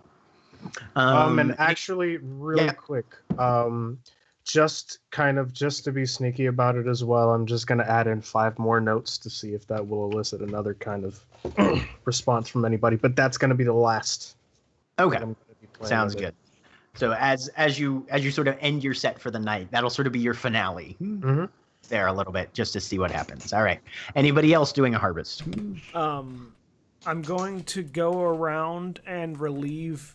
I'm going to spend most of the rest of the night relieving each of the security people at their post one at a time, so they all have a chance to go out and harvest some glamour. Okay. And then if I get a chance at any of those points, I will take like if I'm interacting with any mortals that I have to escort out or deal with drunks or break up fights, I'm going to try to harvest just in passing while I'm doing that. Wow. Okay. Do remember that one of the statutes was 1 glamour harvest attempt per day. Oh, was it? Yeah. Oh, never mind then. Mm-hmm. Never mind. Okay. I'm gonna go relieve the security so they all each have their own chance to harvest. Actually, I know I'm not harvesting, but as a clarification, that was I was a little unclear on if that was do it once or only ever take 1 dot. No, do it once, but you can take as many as you Got need, it. but you only do it once. It's all right. And All right. Oh yes, no, that is, and yeah, because I was reminded, Lark, you do hear these 5-note progressions as they're listed, as they're performed, and it immediately is a trigger of, oh God, that's what I remember from my Durance. What's your reaction to just hearing those suddenly without really any warning at all? She probably jumps a little bit, gets a little shaky for a minute. And Barnaby will sort of look at you. Are you all right? Yes. And you see him glance up at where Neofly is performing on the stage, look back at you, and you can see him doing the mental math. He doesn't push it any further or press the issue at all. Another drink, something to eat. I want fresh air, maybe? Some fresh air would be nice. Splendid. Allow me. And he pays for the drinks, and then offers you an arm as he begins to sort of lead you. We're getting to you guys. It's all good. Dang it. You're still on the stairs at this point, so you can't even okay. see into this main area. All right. Okay. Never mind. Yeah, no, you won't see them until they start walking through the first floor lobby out the doors. So yeah, he'll start to lead you outside so you can get some fresh air. She'll go with him. Okay. So Liz, you see Barnaby with Lark on his arm, taking her outside. What do you do?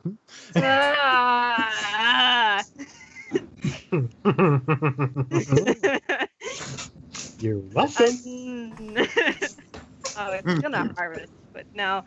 Is You'll anyone still sleeping? Yeah. Is anyone has anyone dozed off inside a club as a place?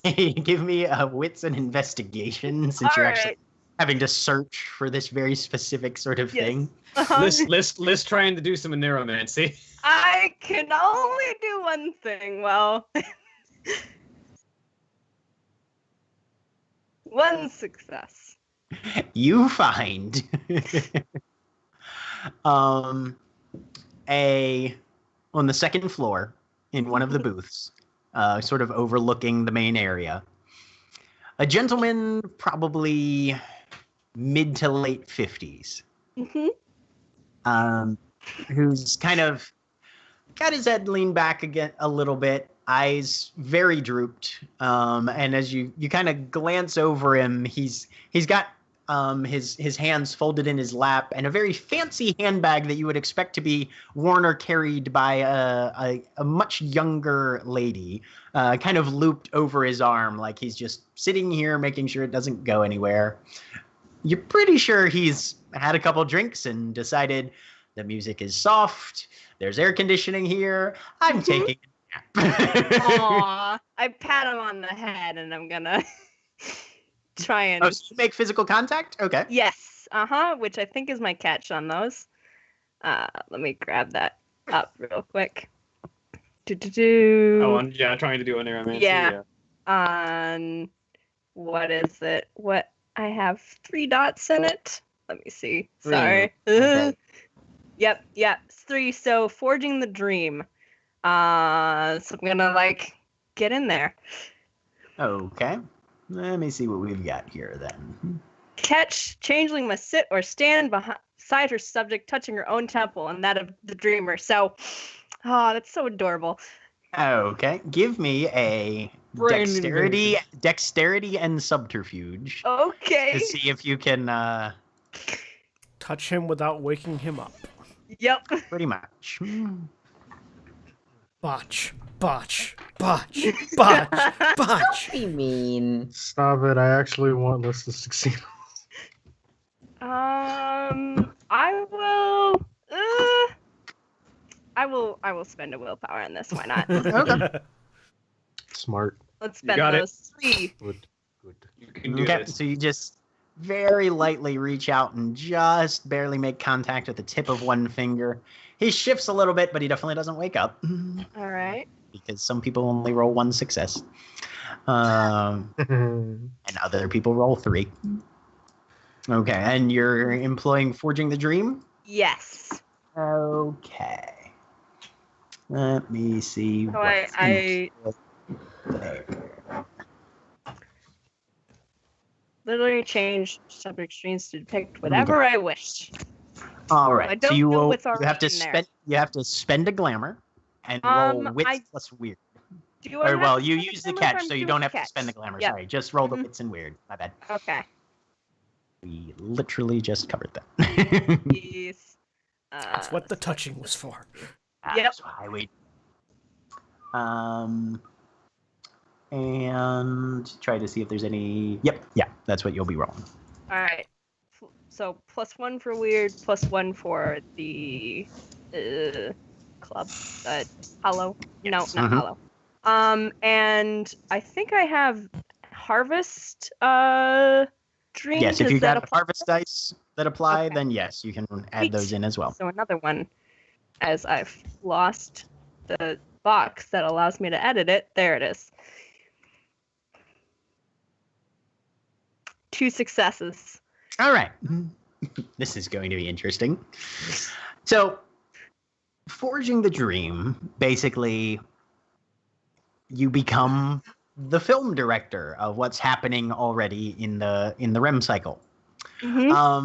Liz might be a little surprised to find that he's definitely having a sex dream. Ah! There's it, but it doesn't feel creepy. It feels like you can even tell right away. I mean, there's the various emotions and sort of brain chemistry shit that goes on with this type of dream. But the woman that he's with she's probably young 30s at the most, at least in his brain. Okay. But there's a genuine level of love and investment emotionally on his part. Okay. Right. You don't know what's emotionally on her part because she's a figment of his imagination Yes. currently. Yes. Right. And but yeah, they are going at it. They are for damn sure. Yep. That's a thing that's happening. Oh boy. All right. Harvest that passion.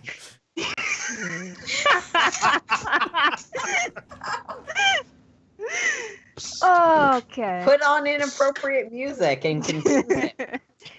Go Power Rangers. was That just is very hoping that appropriate somebody would music. What are you recognize talking the about? thing that I was just hoping that somebody would recognize the thing that I was beatboxing. Well, you were muted during it, so. Yeah. Not sure if anybody knows what that is, but Hmm. So this is sweet. This is adorable.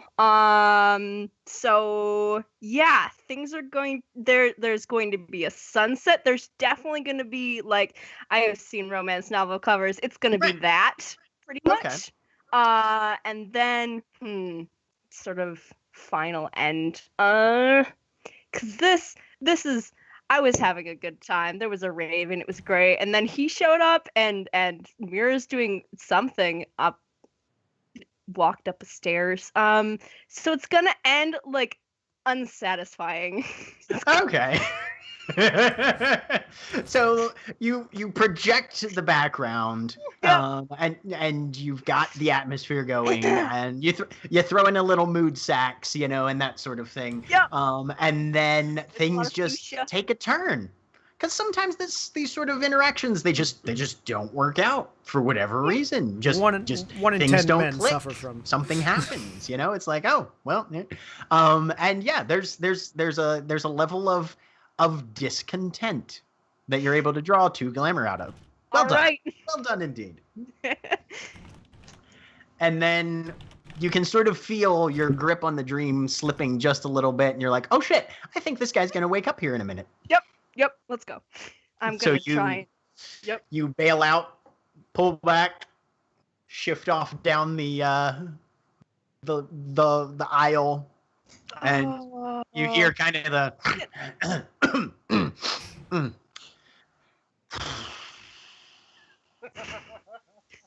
I'm gonna just a heavy lurch. sigh, and then he Yeah. kind of just sort of is watching the music again.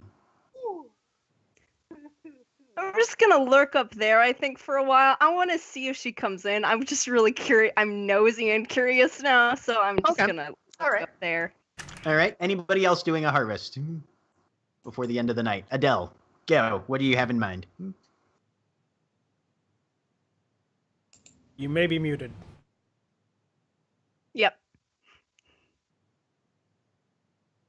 All right. So, God, this is going to sound terrible at first. Adele is going to check first, like, the bathrooms. Okay. And then, like, outside, because she assumes that the people that she's trying to find, the type of person she's trying to find, isn't going to be just out in hanging out in the middle of the club. She's trying to find someone on hallucinogens. Oh. Okay. Oh no. Let's have a wits and investigation then. Does Adele have any dots in medicine? That is a really good question. I feel like the answer is yes. You had but I at least may be wrong. one. You were trying I do to do have a medicine dot before. of investigation. You have a dot of investigation. Do you have a dot in streetwise at all? I do have a dot in streetwise. Okay. I'm going to make this wits and streetwise then, because I Okay. feel like that's a little bit more on keeping there. Okay. Let's see. Do, do, do, do. Now, for her, willpower or glamour is more important than. You can't roll willpower on this one, actually. On this? Because on this, because this is to see if you can find somebody there, and you can't make somebody be on hallucinogens by trying really hard. Okay, Right. fair enough. So wits and streetwise. 1. Okay. Yeah. No. You cruise through the bathrooms. There's a couple people. You catch a very faint whiff of something that might be THC based, but nothing hallucinogenic not at good all. enough. Right. Yeah. And then you loop outside and kind of glance up and down. And for whatever reason, you decide to cut north and look around the north corner of the building. And there's a pair of people that are mid to low 20s. Mm-hmm. And yeah, they're just sort of like leaned up against, having a cigarette, but definitely looking like spaced out there, kind of in their way. Okay. And you're feeling, yeah, there's oh no, that's definitely the corner of a Ziploc bag poking out of that person's pocket. Mm-hmm. Okay. I'm going to try to sneak up behind them. Okay. And I'm going to give I you mean, dexterity stealth essentially- +2 because it's dark and they're potentially tripping balls. and I have 9 agains on that, I believe. Yeah. Yep. You have 9 Yep. again on stealth as a darkling. 9 again, wits. Wit stealth? Dex stealth. Dex stealth. That's actually better. Plus 9 again. Plus 2. Really? Okay, well, there's 1. Okay. So yeah, you just sidle up as quietly as possible. Yep. Up They don't behind. seem to have noticed. And I'm going to try to basically turn their trip as terrifying as possible. This is a bad trip, man. You said it was going to start out sounding awful. Specifically, by relating one of the tales of one of the horror stories that I went through. Oh, Okay. boy. All right.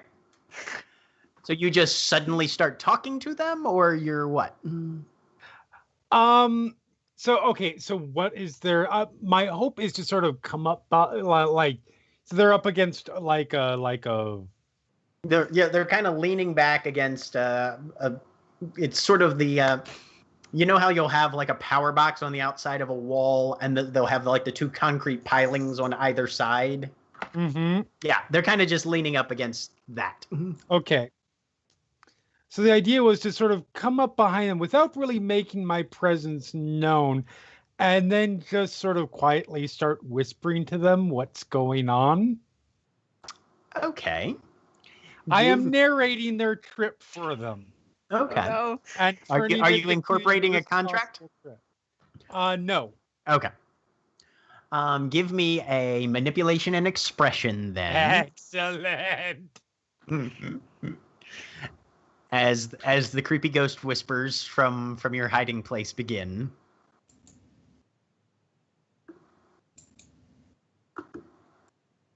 Two. All right. And you begin to elaborate details. Do you have specific details in mind? It's the one with the spiders. It better be the one with the spiders. No. It is. So it is more of a play on because most of her experiences were this sort of thing. More of a play on the whole slasher sort of thing, being chased, eventually getting caught. You're being buried alive, going into great detail about that.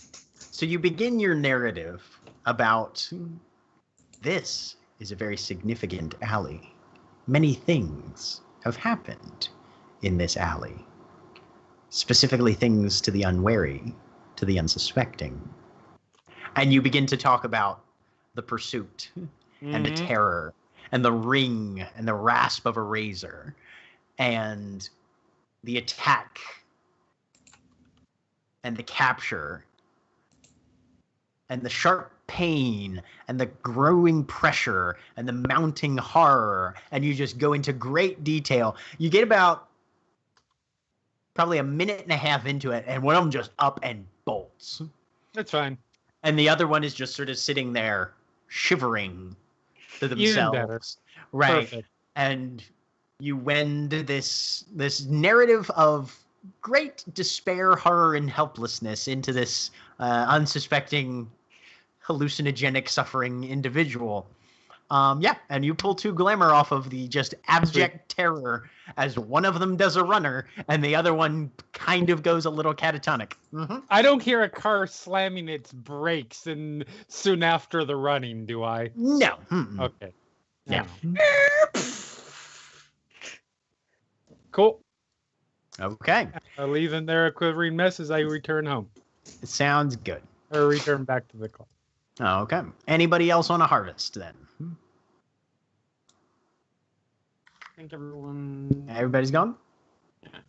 William, if you're talking, you're muted, I think. No, I think Okay. everybody's Okay. done the thing. I saw lots of gesturing, and I was like, are there words going along? I was trying to see if I could think of anyone who hadn't harvested or wasn't in the middle of something, because I don't think Lark's harvested, but Lark is having a thing. Right.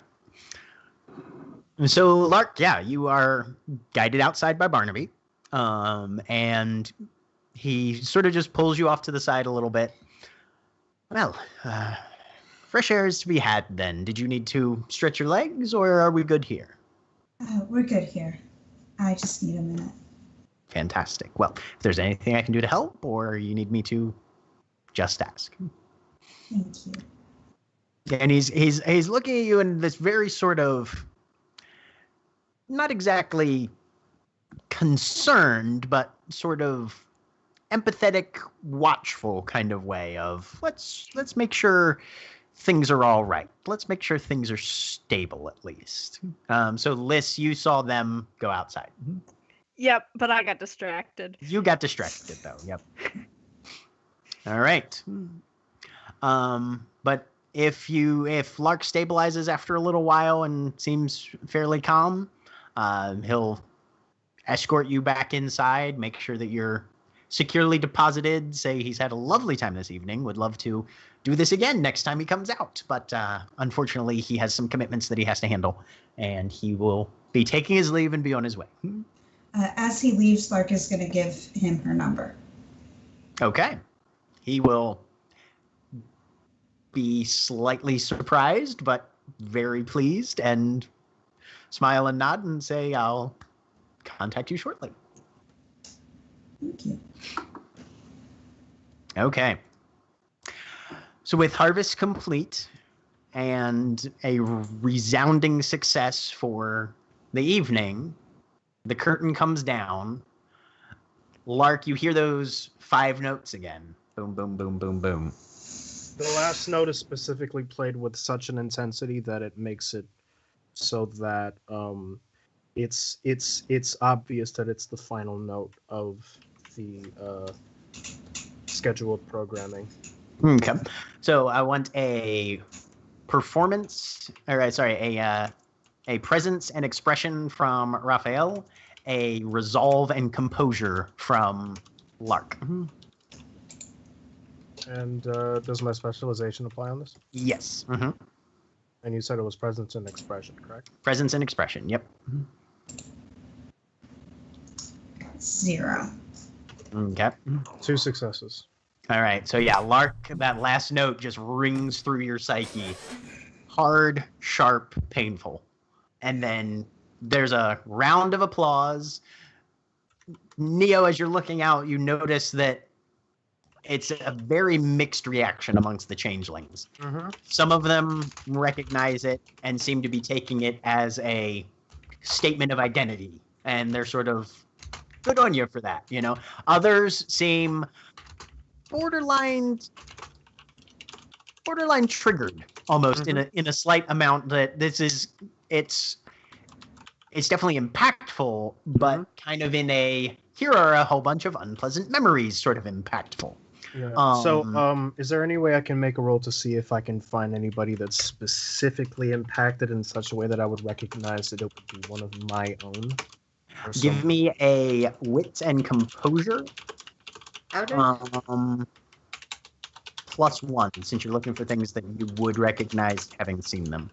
Out of curiosity, given my background, would I recognize either the music or the kind of responses the music's eliciting? Because I was milling around down there. Wits and empathy, +1 for Mira. For the things about Mira that no one knows yet. 2 successes. Okay. As you're glancing around, your eyes just focus on Lark. She is not doing well. That fucked her up hard. My eyes widen and my heart kind of sinks as I kind of forgot to tell her that tidbit of information, and I feel instant regret. Mm-hmm. Yep. Mira, as you're looking around, yeah, you're catching this response as well. You can definitely, pretty much all the changelings nearby are recognizing, yeah, this is Yeah. live from Arcadia. It's Neofly. And there's as you would expect, there's a very wide range and spectrum of responses to it. You know, people that you can sort of already tell that are summer court are kind of taking it, and also some of the autumn court people seem to be in agreement. They seem to be kind of supporting this sort of musical statement that Neofly has been making. There's a mixed, slightly tilting towards the negative amongst the people of Spring that you can see there as well. Less of a, oh my god, that's horribly triggering for me, and just in a, oh my god, how gauche can you be? Really? With my Right. There's definitely that contingent there, but some of them are kind of nodding along like, oh well, no, look at this member of our court owning himself, you know, and taking ownership of what he's been through and making it his own. That is, you know, look at him taking his desire and refusing to be ashamed of it, you know, sort of thing. Just sort of without necessarily thinking about it too much. Mira the nearest person who seems perturbed or triggered or like they might be about to make a mistake sort of out of it, something like that. Mira's gravitating to sort of stand next to them and be an available support. This isn't exactly what Playmate does, but it falls sort of within the general vibe. I will teamify your composure role. Okay. Actually, the closest person to you who seems a little agitated and twitchy about it is F. Newt Fitzwalter, who was in the middle of writing something in a notebook and has just stopped, and like the hand holding the pen is kind of shaking a little bit, and it looks like he's actually trying to force his hand to keep writing whatever it was and just being unsuccessful at it at the moment. Yeah. And there's this, like, she doesn't usually come off this way, but very physically fit, physically imposing,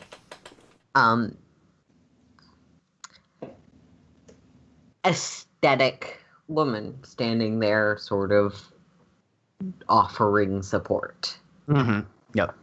And he kind of glances over at you and gives you like a little jerky nod sort of thing, and you can see him breathing, because being slightly amphibian, you can always see them breathing. Yeah.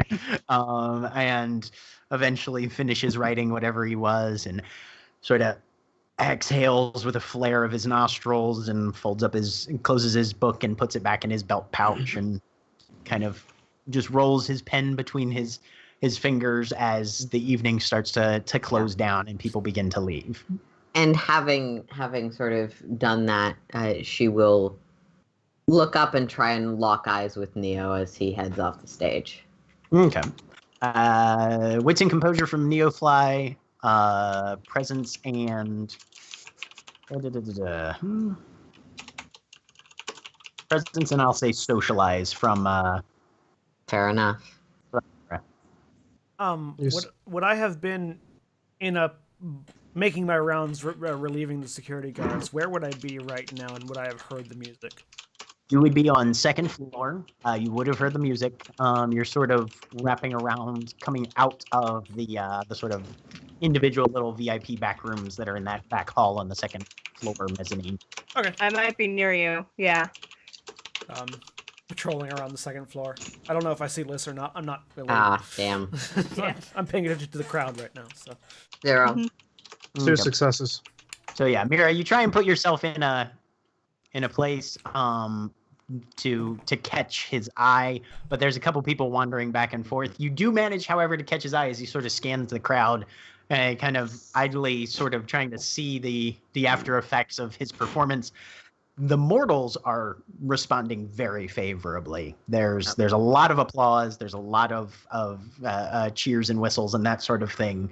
And Neofly, for a minute there, you do lock eyes with this kind of candy floss individual that you haven't really interacted with a ton, but that you've seen moving around the room as you've been performing. Okay. I kind of just take a quick glance at her. I put my guitar down, stand, give a quick bow, and wait until it starts to empty down so I can go apologize apologize as much as I possibly can to Lark. Okay. All right. Adele. Yes. Where were you? Let's see. You would have already finished up and probably keeping track of time the way you're usually bent towards. Make sure that you're back inside at least for the closing. Yes. So you hear this as well. Okay. It's a little easier for you because you've been out of Arcadia a lot longer than any of the other members of your motley have. But you definitely catch the response, and looking around, you can see the sort of mixed reaction from the changelings, very favorable reaction from the mortals. Okay. Yeah, she makes note of it. Doesn't say anything. She has something else on her mind. Okay. What's she headed off for? So she is heading up to the roof. Okay. Now that she's feeling a little bit more herself, not herself, but herself. Right. You head up. Give me a wits and composure. Okay. And she's going to try and quietly get onto the roof if possible. Okay. What's composure? That's a none. Okay. You smell some tobacco smoke in the spiral stairwell, and then you quietly inch the hatch open, slip out, set it down behind you so that there's not a bang or anything, and you are on a roof. The bird up there?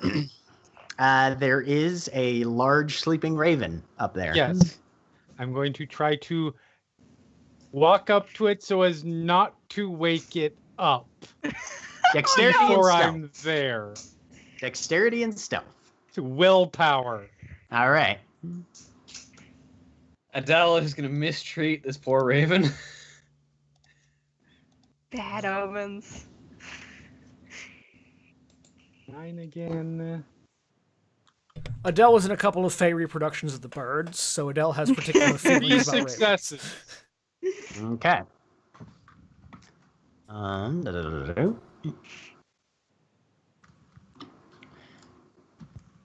Drummond has no idea you're even there. So I imagine Batman is barely a patch on you at this point. when I grab him by the throat and hold him down against the roof. Okay. Interesting. All right. And I'm pulling out my switchblade. Adele gets murdered no. by a crow. Oh, Film at no. 11. I Oh need no. Give me a dexterity and brawl, Okay. Adele. Liz, give me a... Oh no. actually, just This is gonna go great with my complete lack of brawl. roll your No, and composure Wits and no, this composure? is super important. plus So your for- weird. So Plus weird. Okay. it's okay. I don't need that much more willpower. All right. Normal. So 2 it'd be successes. +3. It already calculates if you don't have the dot, the minus. Yes. I think so. Okay, so I just have to put in the 3. 1 success. Oh no. All right.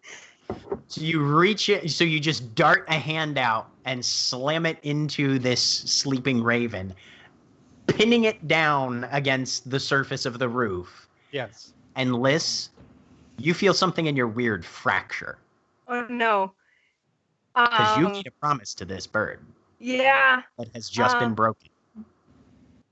Can I run up? You know where he was last seen, as far as you're concerned, which was on the roof. Yep. Uh-huh. And yeah, you can take off at a run if you want. Okay. I'm gonna spend a glamour to get my dexterity up. Okay.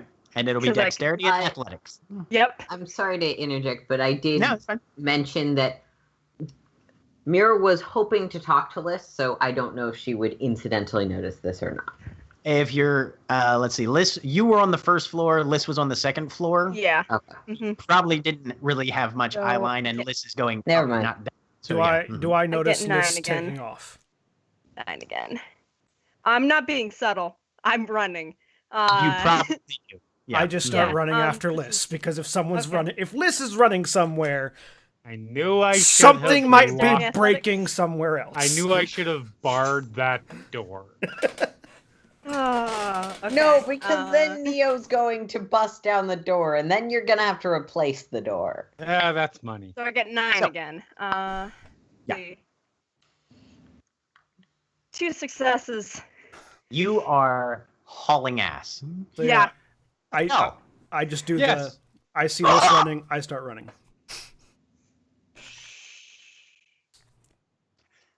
Fucking fuck, bitch! What fucking going on? Fuck! We need to have a conversation. Who the fuck are you? You have one opportunity to convince me that you are not here of a greater powers accord. Give me a presence and intimidation. And I'll Okay. give you a +1 on this one. Okay.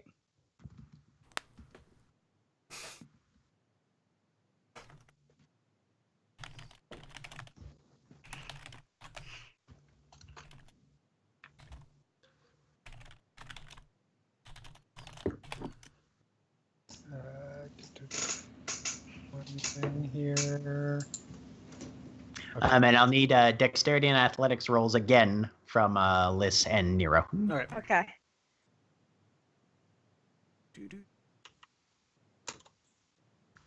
Two 3 successes. Okay. One success. You are running Right. fast. Yeah. Nero is Let's books it. Nero. Liz can move. You have never seen Liz run like this before. You That's- do not know what the fuck is going on, but she has outpaced you like a motherfucker. That's why I'm Um, running. Liz, you are about halfway from where you were, a little more than halfway from where you were to the spiral stairs at this point. Okay. Okay. Dell, Drummond Mhm. goes motionless. What do you need? Convince me. I would love to know how. Hmm. Is the switchblade out right now or not yet? Yes. Okay. I don't know you, lady, so I don't know what you will need in order to keep that away from me. Be convincing. And I will roll an empathy roll on whatever he does, whatever he says. I like it here. I am here entirely by accident, and I do not intend to even remotely stick my beak back in the thorns unless forced. Okay. So yes, Go I ahead. will empathy that. Now, Go ahead and roll me a my Yep. mantle gives me +1 out of 3, gives me +1 die to empathy and investigation rolls dealing with true fae or fairy. Would this apply? No. He Okay. is a hedge beast, so he's not Yes. true. Yep. Mhm. It's tangent, so cool. Okay. Right. Yeah. It's close, but not. I don't think quite. No worries. So what was it? Empathy With empathy. with sympathy? Okay. It's an empathy, yep.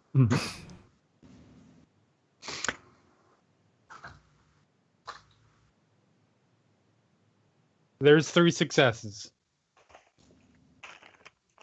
There, as an animal, you do not have the benefit of Right. body language, but whereas with most animals you have to rely on that, there's actually vocalizations, intonation, tone, and that sort of thing going on here. It's harder to read, but you're fairly confident that he's not holding anything back that you would be worried about. Okay. At least not that you can tell from this stage of things. Birds are very clever, you know this, and you know that they have a level of cunning that most other animals do not always. They're also harder to read than like a talking dog or cat would probably be. Mm-hmm. So right about now, you're still kind of balanced in the middle, leaning towards trust, but you're not fully over the edge yet. Okay. I need dexterity and athletics from Nero and Lysigan. Come on. 2 successes. 0 successes. Okay. Lys, you are at the top of the spiral stairs with your hand on the hatch. Nero, you've been blockaded by a crowd of people who are trying to get out and go downstairs. You're like, fucking fuck, can't get, make a hole! Yep, And they I are will. trying to do so, but there's a lot of bodies that are trying to negotiate, and some of them are like, oh, okay, yeah, we'll back up, and some of them are like, oh, okay, we'll push forward, and then, yeah.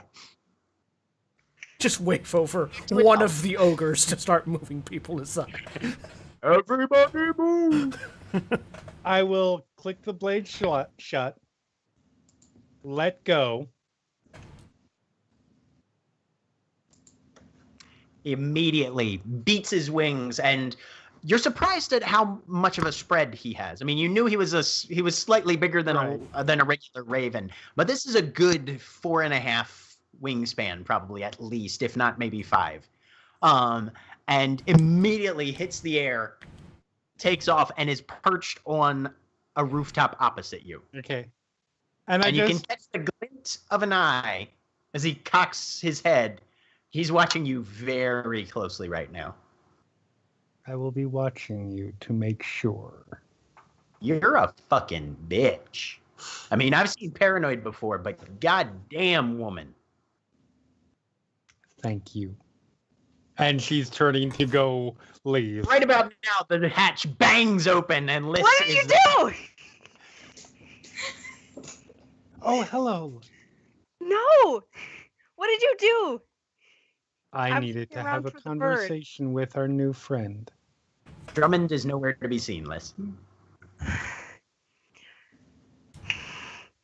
What did you do? Has he flown away at this point from where he was? Yeah. Mm-hmm. Okay. I'm sure he'll be back. No, what did you do to him? It's broken. Oh, did you? I did not know. I curl up on the roof and I'm not moving. This is it. Nero, give me a Nero's there too. athletics.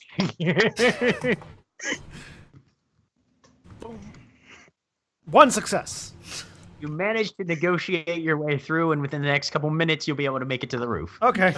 I climb out onto the roof with my gun drawn, by the way, because I don't know what the fuck's going on. You're not expecting to find your fetch here. Yeah, like, Jesus Christ, we're getting attacked. This is getting good. How much of this did Phage see from the bar? 0. Okay. Yeah. Yeah, I was we're on on the the second first floor when I built floor. it. This is all second floor up. Yeah. Speaking of, by the way, what does the board look like right now? Even Was that even money, half and half, same score. All right. I think I based on what we're at, yeah, I think you guys are like 8 and 8. She's gonna try her hardest to tip him over the edge before the end of the night. All right. So, Nero has joined the party on the roof. So just like climbing up really quickly, gun drawn, come out onto the roof, looking around to see what the hell's going on. Liz is like curled up on like against the side of the wall that's like on the top, looking up, just staring. Oh, hello, Nero. Someone want to explain to me why Liz just took off full pelt through the club? I'm not. Broke it. Broke what? I'm not positive on the details. I simply needed to have a conversation with our Raven friend. I had a conversation. I told him he would be fine here. I didn't hurt him. You have a knife out. I don't look at you. I'm still staring didn't up. Hurt him. Here, you can see there's not even any blood on it. Do you wave it in front of my face? I hold it out. I don't look at it. I'm still staring up. Something brushes your hand, Liz. What's it feel like? Something light? Wait. I look at it. You glance down, and the breeze across the top of the roof is blowing a couple black feathers against your hand where it's placed on the rooftop. I grab them. And now I'm staring at those. And you hear a soft echo in your mind, and nobody touches my feathers.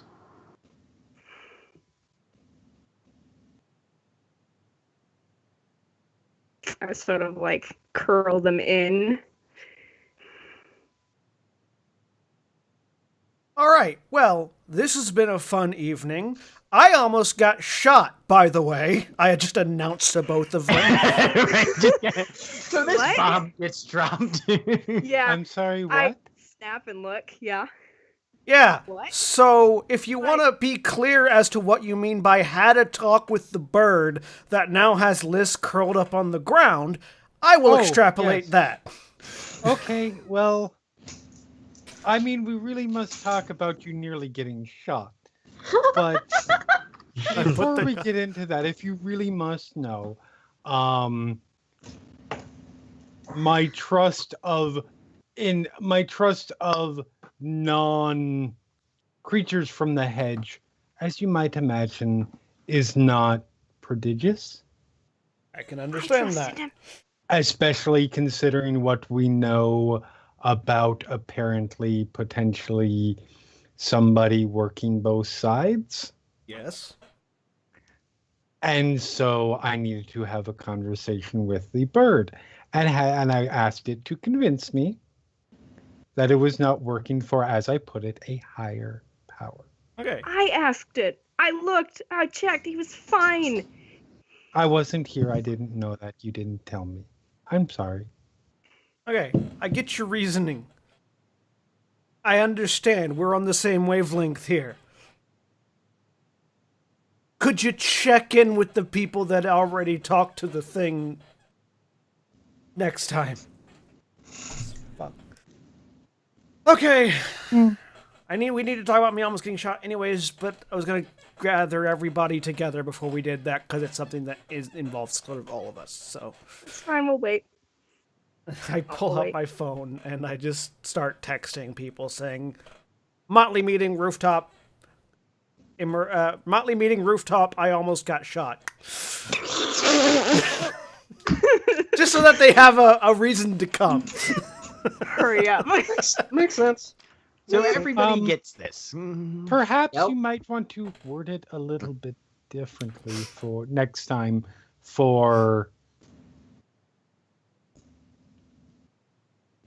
family gathering, something like that. I'll think about it. Discretion. It's a wonderful thing. Probably faster than most people could think someone of her size could move. Phage is very quickly up on the roof. Okay. Given that Mira. I was. Yeah. Have you been exiting with the rest of the changelings? Are you lingering behind to try and talk to anybody? What's going on with you? Find me. She won't like overstay if the bouncers are pushing people out, but she is one hoping to catch Liz before things are over, and two, if over the course of the night, everyone she's talked to, stuff like that, if she knows what any of the other members of this the keeper motley, whatever it is, I think they told me the name. Yes, the unlikely. Yeah. If anyone else I know to be of the unlikely, I might be looking for them as well. Okay. As things begin to file out, security begins making sure everything's cleared. One of the security, the Ferris Flowering, Sammy Blossoms, stops to talk to you. We're shutting down for the night, and did you need to? Is something going on? Do you have a place to? I mean, I know you're new in town. I believe this is true. I've got a place for the night. If you happen to see Liz, and I'll just on some paper. Oh, I can go grab her for you, I think. If you could, that would be great. If she's busy with cleaning up, it's no big deal. Follow me. Most of the rank and file. Thank you so much. Definitely. Yeah. And he'll take you up to the 3rd floor and grab a chair out of a closet and just set it up for you. Sure. Sit here. I will find her. And then he pulls out a little button earpiece. Security to Nero, looking for Liz. There's somebody needs to talk to her before close down. So on the roof, I'll put a finger to my ear, pull out my walkie-talkie. Got a name? I'm sorry, what's your name? Mira. I believe I've spoken to Liz and a few others from the team. Mira, she's apparently talked to Liz earlier tonight. And Oh, yeah. Hang on a second. Okay. Liz, Mira wants to talk to you. Cotton candy. Don't. I want to hear. I go. Okay. So Liz wanders down. Mira's coming down. Mira's sitting outside. Liz is coming down. And you can see her at the end of the hall. And I'm hiding the feathers. Okay. You've got plenty of pockets for that. Yep. Okay. I look over at Nero. He's so excitable. Liz doesn't look the same as when you left her. Okay, so I'm assuming that I get the vibe that she's not doing great right now. No. You see Phage Pretty barreling plainly past. I mean, probably. There's not like there's multiple hallways. No. She's doing like the shaking on adrenaline thing, which I have done. It's not fun. So she's doing that. Yeah. Mira will give her a very bright smile. Liz, eventful night for you? Yeah.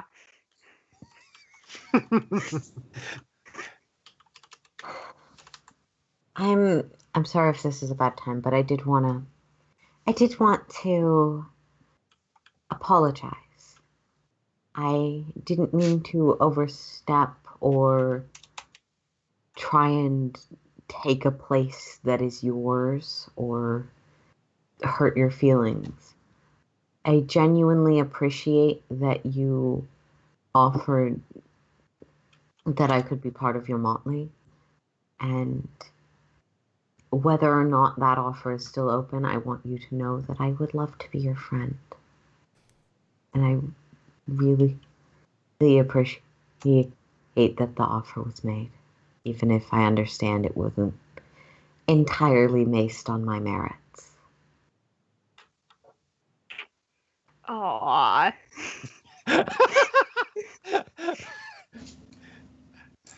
Yeah, that'll do it. Liz is gonna burst into tears. Yes. Mira does not seem in the least bit surprised. This seems to be like her assumption of what people will do when she is nice to them. Oh, I love everything about this. So list dissolves. Yep. So this is what everybody who's headed to the roof, having gotten the group text, is seeing. Mm-hmm. Did you want to comp? We're having a meeting. So Paige, like bolting up the stairs, like grinds to a halt, stops. Oh dear, She's and she just kind of nice. She's really nice. she just kind of walks over to Liz and just very gently wraps her in a hug. It's all right, all right. Yeah. Mira, you've been invited to a meeting.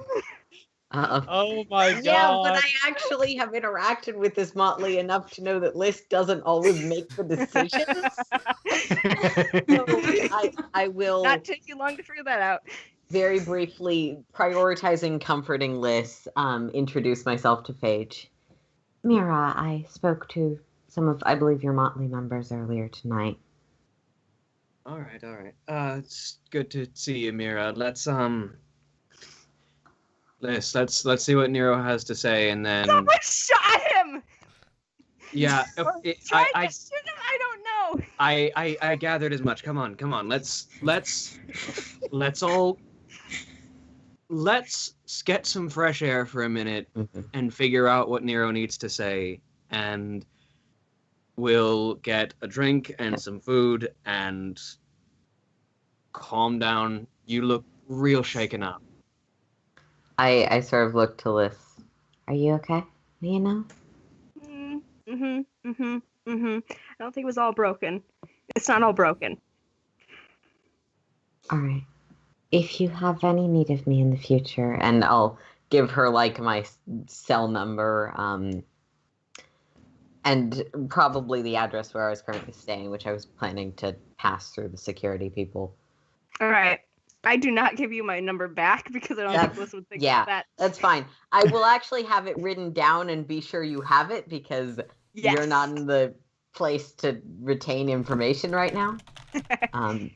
But other than that, she won't be pushy. And if Liz seems willing to go with Phage, she'll... Mm-hmm. Is it all right if I have security escort me out, or do you have need of my presence? I am able to help Liz if someone was shot. You're the one looking for a motley, right? I am. Well, I think Liz needs someone who she likes near her right now, and I'm one of only 2 people in the world that look like that right now, and you're the second one. So come on. Okay. All right. Does anybody not go up onto the roof for this discussion? Good to know. Okay. So we are going to fast forward to where everybody is on the roof, including Mira, and pretty much everybody is probably just sort of looking at Nero like, so. Adele's found a spot where she's smoking a distance away from everybody else.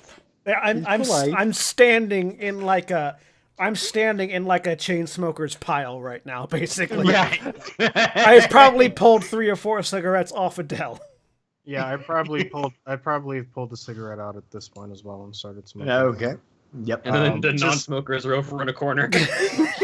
I continually just keep getting keeping glances at Lark to see how she's doing.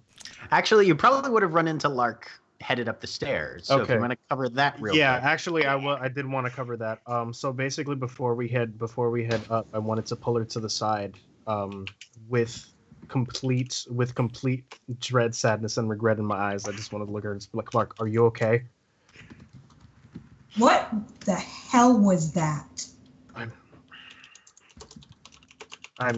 I'm so sorry. You couldn't have at least told me beforehand. I know I should have. That slipped my mind, but You don't think that was going to affect me? I should have thought about that. I'm sorry. I'm just really desperate right now. I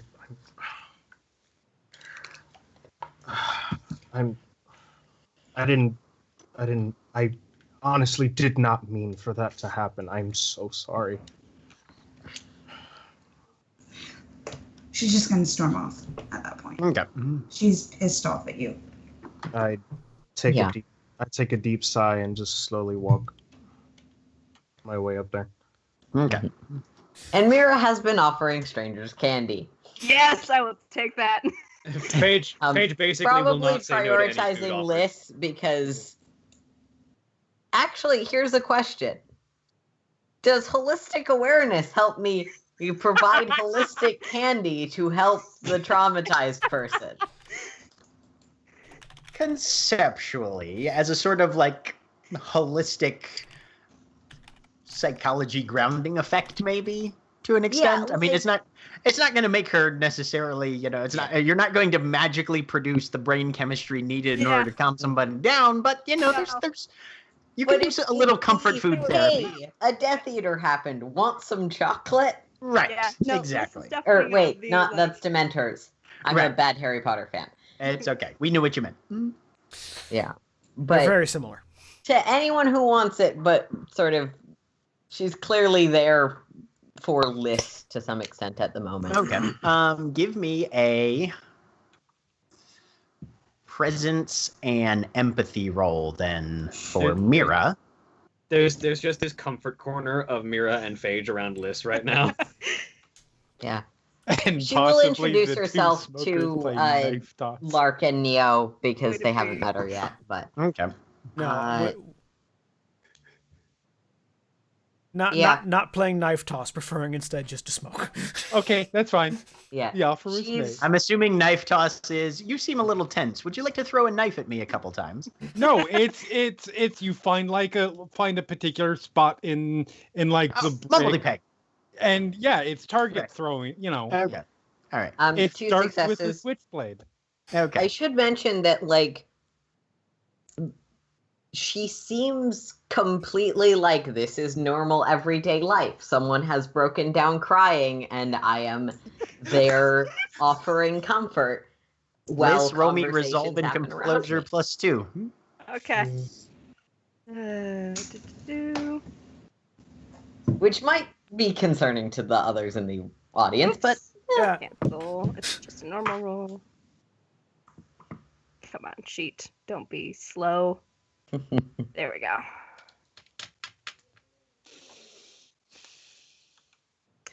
Zero successes.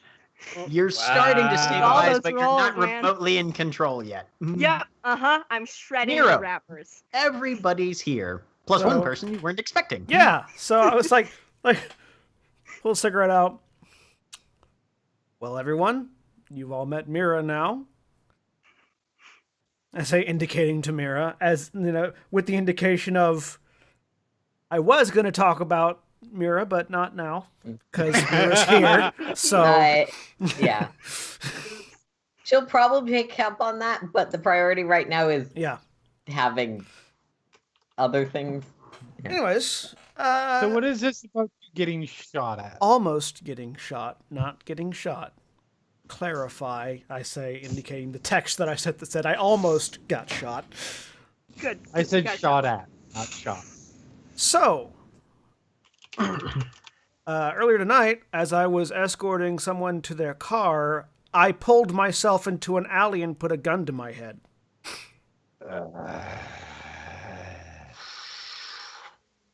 For those of you that don't understand what that sentence means, how much do I know about fetches in general? Very little. Okay. You know that a keeper will frequently leave a facsimile in place of whoever they steal. And when you come back through, that thing is, unless that thing has died or something, that thing is still around. Yeah. So, to put it another way, when I got taken, something was left in my place. That something pulled me into an alleyway, put a gun to my head, and told me that he was going to fix me.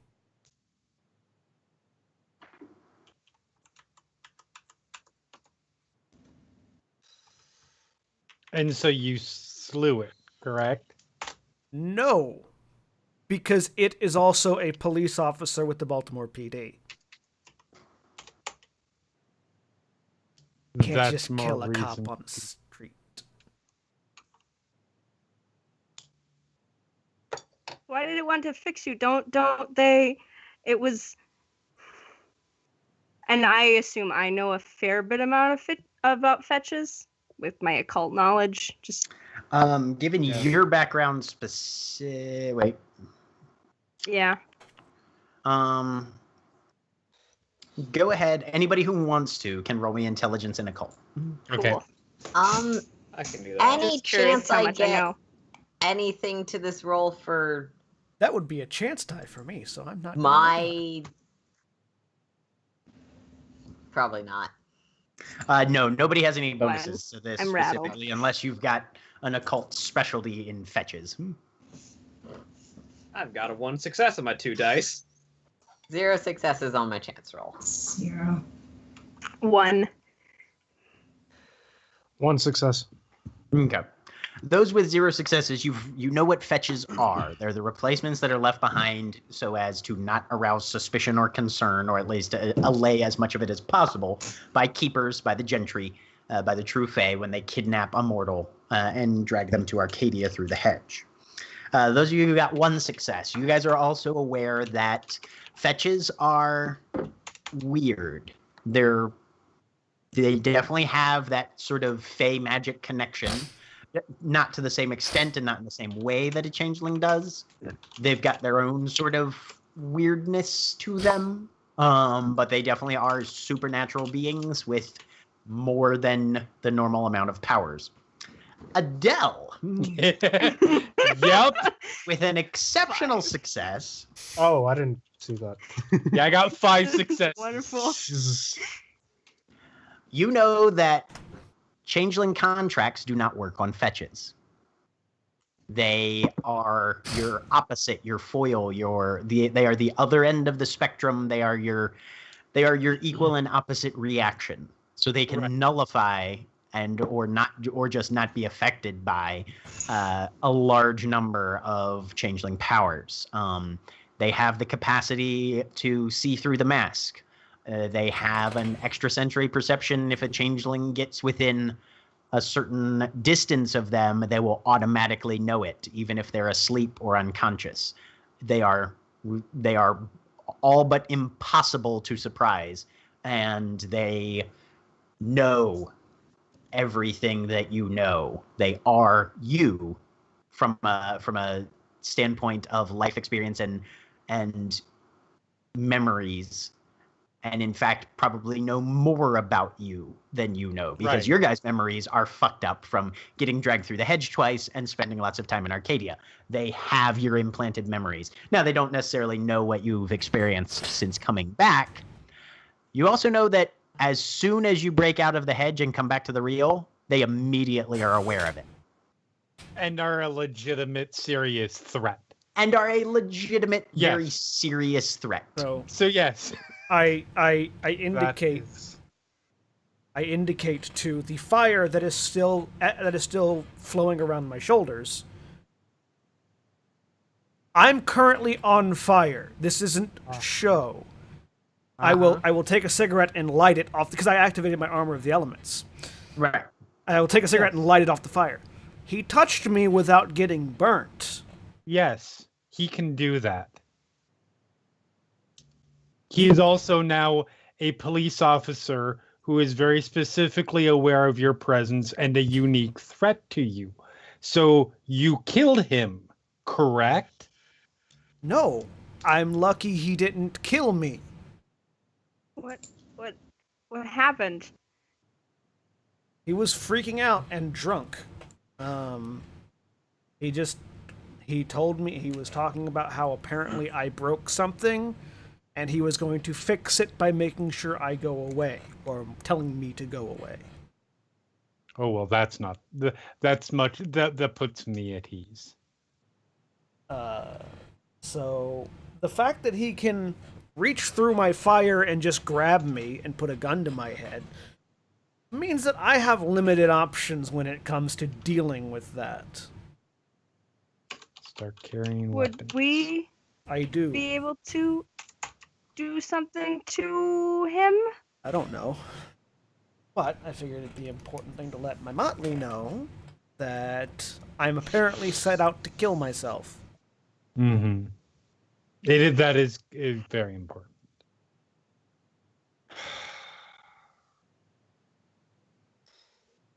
I managed to disarm him of his gun, and then he just had a knife. And if he had tried to attack me, I would have defended myself. But I'm not about to go around killing police officers on the street, Adele. I understand your concern. That said, this is a police officer who will now have a particular mat-on for destroying you and will use any powers he has. His own personal powers or his power as a police officer to do that. He got all what- mad. What And what abilities of a changeling is he able to pull through? Like me, I can be very strong. Is he going to just not feel a powerful punch from me, or is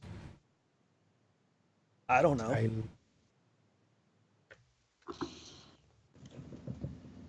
Contracts don't work.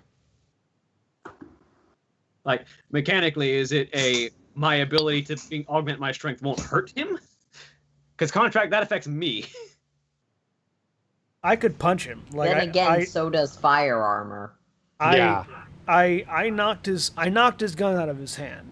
I can punch him. I don't think I'm like lose my strength against him. So you punching him would probably still hurt him. You all got mad when I called the cops. Yeah, this guy's on the cops. That's another reason not to call the cops. Yeah. Wait, no. What if you call the cops on him? Who is he? He's a cop. He is police. Because He is homicide detective John Carver. bringing the mortal authorities' attention to him brings mortal authorities' attention to Nero, and thus us, and thus all of us. Wait, That's does your bad. fetch know about us? I don't mean I don't know. to increase concern, Not certain. and I certainly don't have much place to speak here. But the opening night of a club isn't something that's an unnoticed event for the mortals at large. Correct. He was nearby a large number of us tonight. But whatever he may or may not know, that is of great concern to the entire Keyhold, given your position. As far as I understand, he won't be able to just go around spouting the fact that there's monsters wandering around the keyhole. Nobody else can see them, but he can just start increasing police attention on areas where changelings are operating and start bringing the law as much as he can towards the people of the freehold. Also, I if, guess- if a homicide detective goes missing or is found murdered nearby, it'll also bring a lot of police investigation and inquiry down where we don't want it.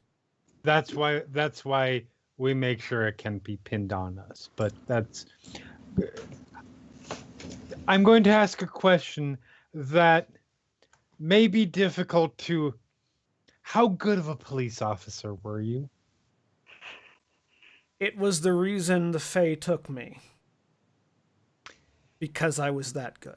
So my concern is, well, I guess my concern, not concern. I've expressed my concerns, but to keep in mind about how much he may or may not know. He may not know anything from the point that you have left onward, but he knew the second you left. You did came mention in. your keeper by name. Oh yeah. He mentioned my keeper by name. Wonderful. That's not making me want to move to Seattle. Absolutely, I think we need to deal with this, but I will need your guys' help. Yes, don't worry. We will make sure that this cannot be pinned on any of us. I'm good at solving crimes. I'm not good at committing them. I know a guy for that, but I think I the am best very thing good that at we can dealing do with right problems. now is prepare. We have to tell the Keyhold about this. Yes, absolutely. They have to be very well aware of the possibility of fetches. Especially because I guess you could call it luck that I wasn't seen as fit for a fetch, but there's a number of changelings out there who likely also have fetches. I'm included in that. I don't know. Most I'm of us included probably as well. don't know. I don't. have no idea if I have a fetch. It was a particular point of contention with my keeper that they would like to remind me that I didn't need to be replaced because nobody would miss me.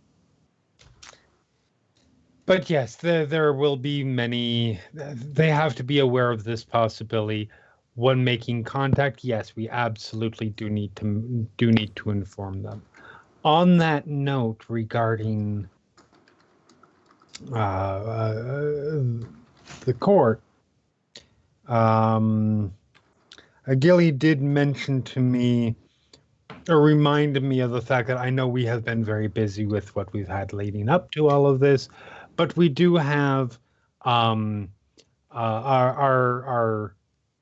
little investigation that we are in the process, or need to deal with. How does Liz seem to be doing by this point? Not great. Okay. Not fantastic. This isn't helping. Now, we are getting close to end time, and there are a couple things that we still need to cover before this chapter concludes. So we will say that this discussion continues. You guys strategize and plan things out a little bit, but eventually the hour grows increasingly later. Nero engages the security system's watchdog settings. Phage wipes down the bar, organizing the stock on her way out. Liz turns off the house lights, performing the last electrical checks as Lark packs up her stage clothes, and Neofly places his guitar alongside its siblings. Did we get electricity in our house? Yeah. Okay. Yeah, you guys have gotten off the grid basic utilities in the house. Yes. I'm working on broadband. I want to try and grab the radio to bring with. Sure. You can definitely do that. I don't want people to go up there with me though if Mira or Phage are still tailing me. So I'm trying to Mira project will that give I'm you okay. any space that you seem to want. Yeah. And Phage has other things that need to be done before lockup. Sweet. I will grab that then. So the Motley and Mira, since she's not an official member yet, but I think well on her way, files out of the gallery. Adele, you kind of spin the keys on your finger and lock the doors from the outside because it's time to head homeward. Mira, are you staying with them or are you headed to your address? I'll actually probably... Phage seems like the grounded in charge one. I'll probably ask her. No, what she'll say is, rest assured I have no intention of speaking of any of this. I quite understand your discretion and privacy, but I have a place to return to, though if you would like to keep an eye on me, I would also completely understand. Tell you what, I'm actually not going back with everyone else. I've got an apartment to get to and someone to vent for. So if you'd like to follow them and help them out with whatever they might need and see if they'd like you to stay for the evening or if you'd like to just go home after that, I'd appreciate it if you could take a little bit of my slack that I'm leaving behind for a bit. Of course. I'm happy to help in any way, and I do hope we can be friends. I appreciate you. You're already well on the way towards it, with me at the very least. All right. I get on my motorcycle and go to a specific apartment. Yes, a very specific apartment. And as the Motley and Mira arrive back at your home / crack house, I will need everybody to roll wits and composure who's present. As the crackheads are back. No. Or the No. police. This is Yeah. to see whether we notice the smell of plastique before we step inside. 4 successes. One Or success. Wits. There it is. 3 successes. 1 success. And a death. 3 successes. Okay. So, Mira, because you're keeping an eye out in unfamiliar areas and trying to make sure you know where you are and pick up on all details. And Nero, because you just can't fucking help yourself, plus you're on goddamn edge. You are the first 2 that notice, but pretty much everybody, by the time you get up to the front door, notice there's been a symbol burned into the wood, branded almost, on the front door.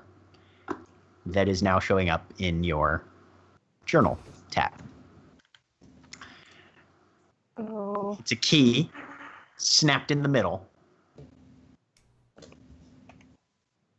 and just burned into the wood above the peephole on your front door. Don't one of us have a broken key in our bag?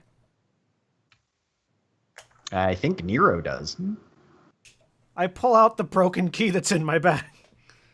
It's not the same shape, but it's definitely also a broken key. Where did I find this key? Wired around the neck of Kalinag when you guys found his corpse in the thorns. I well, just that's quite a clear message. I just turned back towards Adele, who knows the meaning of the broken key. Adele stares, looks at the key, is like, who wants to stay at my house tonight? All of us. A bunch of hand raises. If you'll have Anybody me. who wants to investigate before leaving, you can either roll wits and investigation or Yeah. intelligence and science. Assuming that there might be something else other than just the brand. You know, because this is going to be a funny chance roll, I'll make it. Okay. Wits and investigation. 5 successes. This is my fucking job. Yes, it is. Not a critical failure, damn it. Very close though. Does my keen observation apply for this? Yes, what? 4 successes. I don't know. My manhunt specialization probably Two doesn't apply to successes. this. So. That was 2 successes for me. Does does potentially the mantle, if it involves fairy or true fae, apply? Not for this one, no. Okay. I have my hand on my waist on 4? for my gun, by the way. Look at those 10s. Look at those 10s. That's a 4 lot. successes on 3 That's days. wonderful. Okay. Did anybody roll intelligence and science or no? Mm-mm. Okay. Just one. As you guys are going over this and trying to examine it, the burn scar is cold. All of you can tell that very easily. There's no smoke, there's no smoldering to it. This happened at least a few hours ago, if not longer. You guys have been at the gallery pretty much all day. You know it wasn't here when you left this morning, so it happened sometime, but a little while ago. Nero, as you're looking at it, some level of larceny-based skill had to be involved as well, because you guys lock up pretty easily, or pretty strongly, every time you depart, and the outer storm door would block access to the wooden surface of the main door where this thing is burned into. Oh. So somebody at least picked a lock of your storm door so that they could mark your front door. Filing all of that away. Actually, he pulls out a notebook and just sort of jots that down, as well as Okay. doing a quick sketch of the brand. All right. But you all immediately relocate, probably after relocking the storm door, to Adele's house, where you begin to rest for the evening, or what little remains of it. Sleep takes you as the eastern sky is just beginning to show the palest gleam of dawn. There is a brief period of time. It's like, I'm sorry, I have to get some things off of the sleeping arrangements, namely all of the skeletons. Right, who are tucked into their beds where they should be. You know, right. They will. I will show them. Right. But everybody has found a spot, whether that's a bed, a couch, a scrap of carpet, A recliner facing the door. a recliner facing the door. Whatever. The other recliner opposite that recliner facing the door. I mean, the advantage of this house is it's a very nice house, and I turn on my maximum security system. Oh yeah, that's what recliner facing the door, nightstand with pistol on it right next to me. Yeah. Yep. Neofly, though, Oh, as God. sleep takes you. Pressing through weeds and grass growing at a height above your head, you can only see a few feet in any direction as the leaves and bushes hem you in. You're searching for something that you can't remember. And then, without warning, time seems to slow as a purplish butterfly flutters past your eye line. And you hear a voice rising through the air as you stumble through the shrubbery into a slightly open glade. Butterfly's song sounds slightly stilted somehow from where she sits across the clearing in a wooden cage, her wings curled up around her to avoid the enclosing bars. You can hear the notes ringing out from her throat, but you cannot make out the words precisely. As if in reaction, she lifts her head and locks eyes with you, reaching out to grasp the thorny bars of her prison. You can see the briars bite into the palms of her hands, but instead of blood, soap bubbles flow out of the punctures, drifting across the clearing toward you. You're frozen for a moment with indecision. Where is she? What's happened? How can you find her and how can you get her out? And then your eyes snap open to a room that's got a little bit of sunlight shooting in through a small gap in the curtain. And as you look out the window to the outdoors where the sun is creeping higher in the sky, you see a few small bubbles just drifting past. And that's where we're closing for tonight. Say goodbye, everybody. Bye. Let's hope I don't have to reroll next week. Yay. Goodbye.